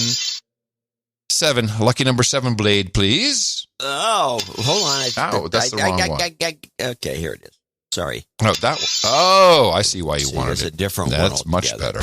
Sarah Clausen, Janet Allagood, Kelly Clausen, David Arneson, Forbes Benning, Stephen Shoemake, and James Murray stepping up here at the podium. All of you are about to become knights and dames of the No Agenda Roundtable. I'm very proud to pronouncicate thee as Dame Sarah of the Fraser Valley, Dame Janet of Dog Nation, Sir Dude named Kelly of the Fraser Valley, Dave Delecto, Knight of the Realm, Sir Real Knight of London, Sir Shoe, and Sir Steam Monk of Huntington Beach, California. For you, hookers and blow, red poison, Chardonnay. Everything is keto-friendly today. Ethiopian single-origin coffees, medium rare Alberta beef, ribeye with whiskey sours, 2007 Dominus Cab, and mutton and mead. A lot of people, a lot of requests, still always have your mutton and mead. All of you, head over to noagendanation.com/rings, and you can fill out some information there so Eric the Shill can get that off to you as soon as we have the new shipment in. Excuse me. And if you're in Australia, forget it. Complain to your government. They won't let us ship. No agenda meetups. Yeah, always like a party. I think I had a meetup report here from. What are you doing, man? You crashing stuff all over the place?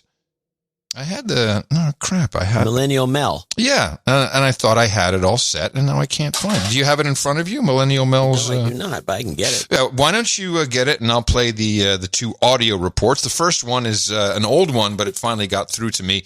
This is from the January 9th Arlington meetup. I think that's Spook Central. Hey, John and Adam, in the morning. It's DC Girl. It's January 9th, and we're hanging out at our Arlington meetup in the morning.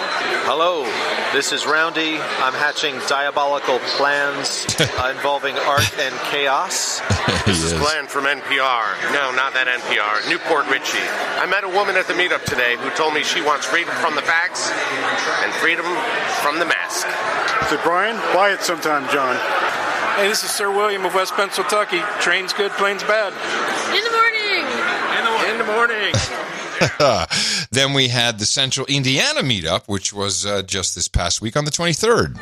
In the morning, John and Adam. This is John C. Fangirl Brittany Baxter at the Central Indiana ITM Tribal Meetup. This is our 3rd successful meetup, and I want to thank Maria and Mark for keeping this Zephyr chugging. But one question, John, why did you visit Gnawbone, Indiana? In the morning, this is my 2nd meetup in Indianapolis. My father-in-law, who hit me in the mouth, who attended this time, and immediately identified me as the spook, saying as how I work for the DOD. In the morning. This is Ted from Indianapolis. I'm drinking beer and snorting chemtrails. This is Dodie from Indianapolis. In the morning. This is Emily from Ohio, now in Indianapolis. Steven is still a douchebag. This is Bruce here from Indy. Hi, John and Adam. Dame Swanee. In the morning. Hello, gentlemen. This is Sir Benny of the Country Gentlemen, wishing you the best.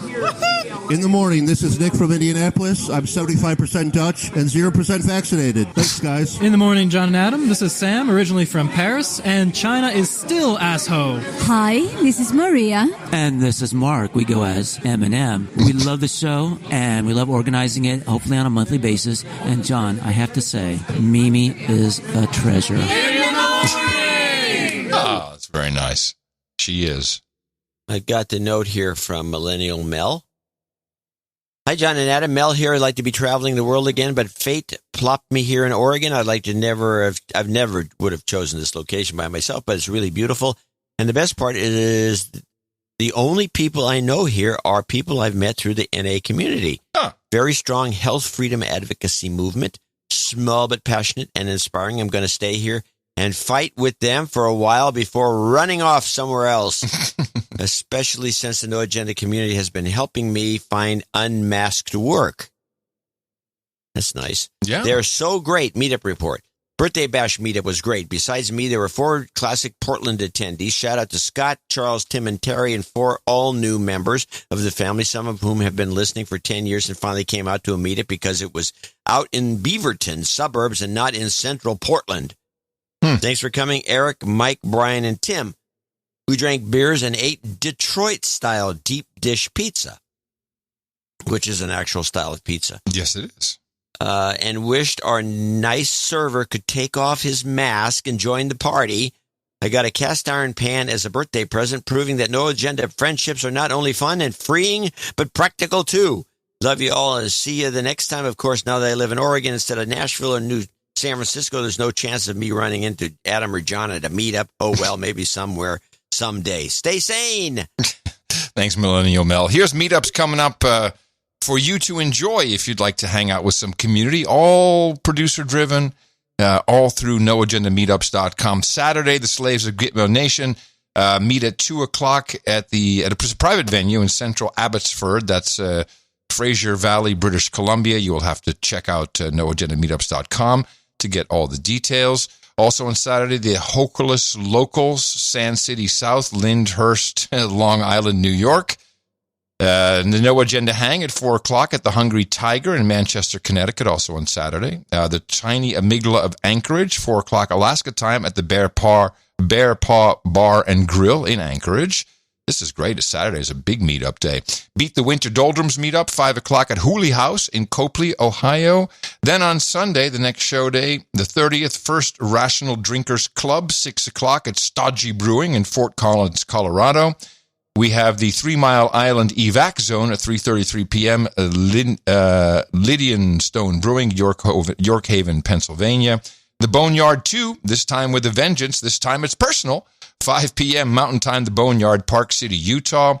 Might as well finish out the month with Monday, January 31st. There's a virtual meetup, which you can find on the website, on the noagendameetups.com for details. And then the first one that's in real life is February the 3rd, the next Thursday, show day, Olympic Amygdala Shrinking Meetup, 6:30, Prost Brewing in Highland Ranch, Colorado. There's many more all the way through February into March and beyond. Go ahead and take a look, noagendameetups.com. If you can't find something that is scheduled near you, you pretty much have an obligation to start one yourself. And it's pretty easy, noagendameetups.com. Guaranteed a party. Sometimes you wanna go hang out with all the nights and days. You wanna be where you won't be triggered or held to blame. You wanna be where everybody feels the same. It's like a party. You have ISOs, right? I think you have ISOs. I saw you had ISOs. Do you have any? I do have ISOs. Why don't you play yours first? Okay, let me do that. Oh no! Oh no! That's not really good. I just thought it was cute. Not good for an ISO, but I like it. It is cute, though. The terror children. Welcome to the human race. There's that one, and this one may have legs. So good, right? Kind of like that one. Yeah, I thought that was, well, that's in was competition. decent. That was last decent. One. Okay, I've got America. Okay, oops, hold on a second. ISO America. Here we go. America, home of the free. Okay, yeah. Well, it's nice and clear. Yeah. And this one here is the next one. The only other one I have is Does Not Matter. Well, it doesn't matter now, does it? Ooh, that's a kind of a toss-up. So good, right? How about that double? We do this once in a while. Listen to this. Okay. Well, it Yours doesn't matter. first, followed by mine. So good, right? Well, it doesn't matter now, does it? Ooh, I think we have a wiener. That is nice. We get so excited by the dumbest things. Okay. Yeah, we do. So good, right? We're jacked up. Yeah, I know. I can't believe it. We're so lucky. I have two possible clips for the end, for my end. All right. First, I have this just because it's so annoying that your Texas, first you have there's another show on Fox with, what's his name, that blonde Texas guy that used to be a congressman, and now he's got a show on Fox, and then he brings in Trey Gowdy? Yeah. Oh, that guy's annoying. He's annoying. So he brings on the guy with the patch, Crawford or whatever his name is, who just listen to him say, look, and he couches it in a million different ways, and I've highlighted each one of them as he answers his little question. I think he sets a record for the most look comments in a short, less than a minute. This is under Texas voting law. And that's always the hallmark of a professional broadcaster with his own show on a national network, is someone who says look a lot. Well, no, he's not saying look. Crawford says look. Crawford says. Who is this Crawford, this guy, Gowdy used to say it all the time. Here we go. This year, the state of Texas passed an election law bill and a new redistricting map. And the Biden Department of Justice sued Texas with respect to both the new redistricting map and the new election law. As a general rule, you don't mess with Texas. And one reason you don't mess with Texas is because it's home to a guy named Dan Crenshaw. And he joins us now. Congressman, right. First of all, thank you for your service to our country. Okay. Just so we remember, Dan Crenshaw, World Economic Forum, Young Global Leaders. What does this Texas election law do, and why did Texas think it was necessary? Look, the Texas election law is very transparent, and frankly, it's a little boring. Okay, it doesn't do a whole lot of things the Democrat says it does. It just cleans things up. It cleans up the processes. It does things like, look, make all the early voting times the same across counties so that people don't get confused.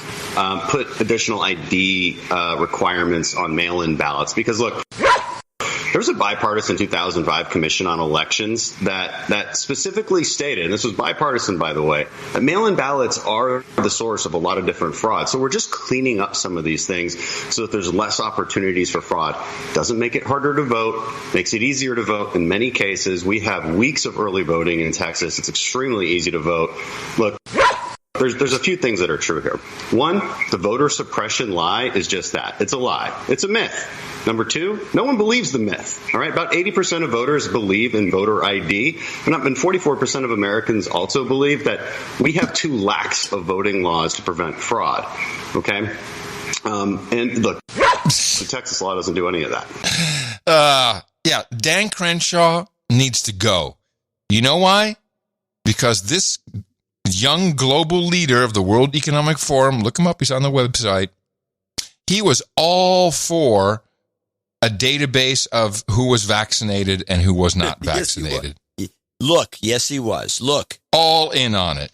So that guy is just no good. He has to be run out of town. The eye patch is not convincing me that you're a good guy. Sorry, just no. It's traitorous. Blech. Blech. Now, Not Traitorous is the next show that's coming up live on noagendastream.com. And, of course, trolls, welcome to hang out, trollroom.io. Planet Rage is coming up next. Another show Darren O'Neill does. Holy crap, man. Out of control. He is out of control. What to do with him? Hey, we received exactly 0 end-of-show mixes, so I did a grab out of the bag, and I got a Sir Ned and a classic K-Tel hit album compilation that everybody loves. And coming to you from the heart of the Texas Hill Country here in FEMA Region number 6. In the morning, everybody, I'm Adam Curry. And from northern Silicon Valley, where everyone's looking forward to Maxine Waters becoming the next Justice of the Supreme Court. I'm voting for, even though I haven't really got a vote. I'm John C. Dvorak. Yeah, I'd like that as well. You know why? Great show material. We'll see you on Sunday, everybody. Until then, remember us at Dvorak.org/NA. And adios, mofos! And such.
greatest hits. Hey! Now available with proof of vaccination. You've been fast and strong. You'll get all-time classics like I got the jam. It's been too long. I'm glad to be fast. Yes, I got the juice. I took two. Tell me, Dr. Fauci, what you want me to do, because I'm fast. Enter to win a signed copy of the album by Brian Johnson & Johnson. I took a fast vaccine during quarantine. It was the worst damn shakes I have ever seen. Legendary hits like Quarantine for just 2 weeks. Stay away from me for just 6 feet. CDC will tell you lies. CDC and ignore all your cries. Health bills. Oh, Angus, are you alright? A palsy. You're shaking all over. You're shaking. A health bill. Somebody call a doctor. Where's Fauci? A palsy. Dr. Fauci, hello. A health bill. Hello. Dr. Fauci. A palsy. Hello.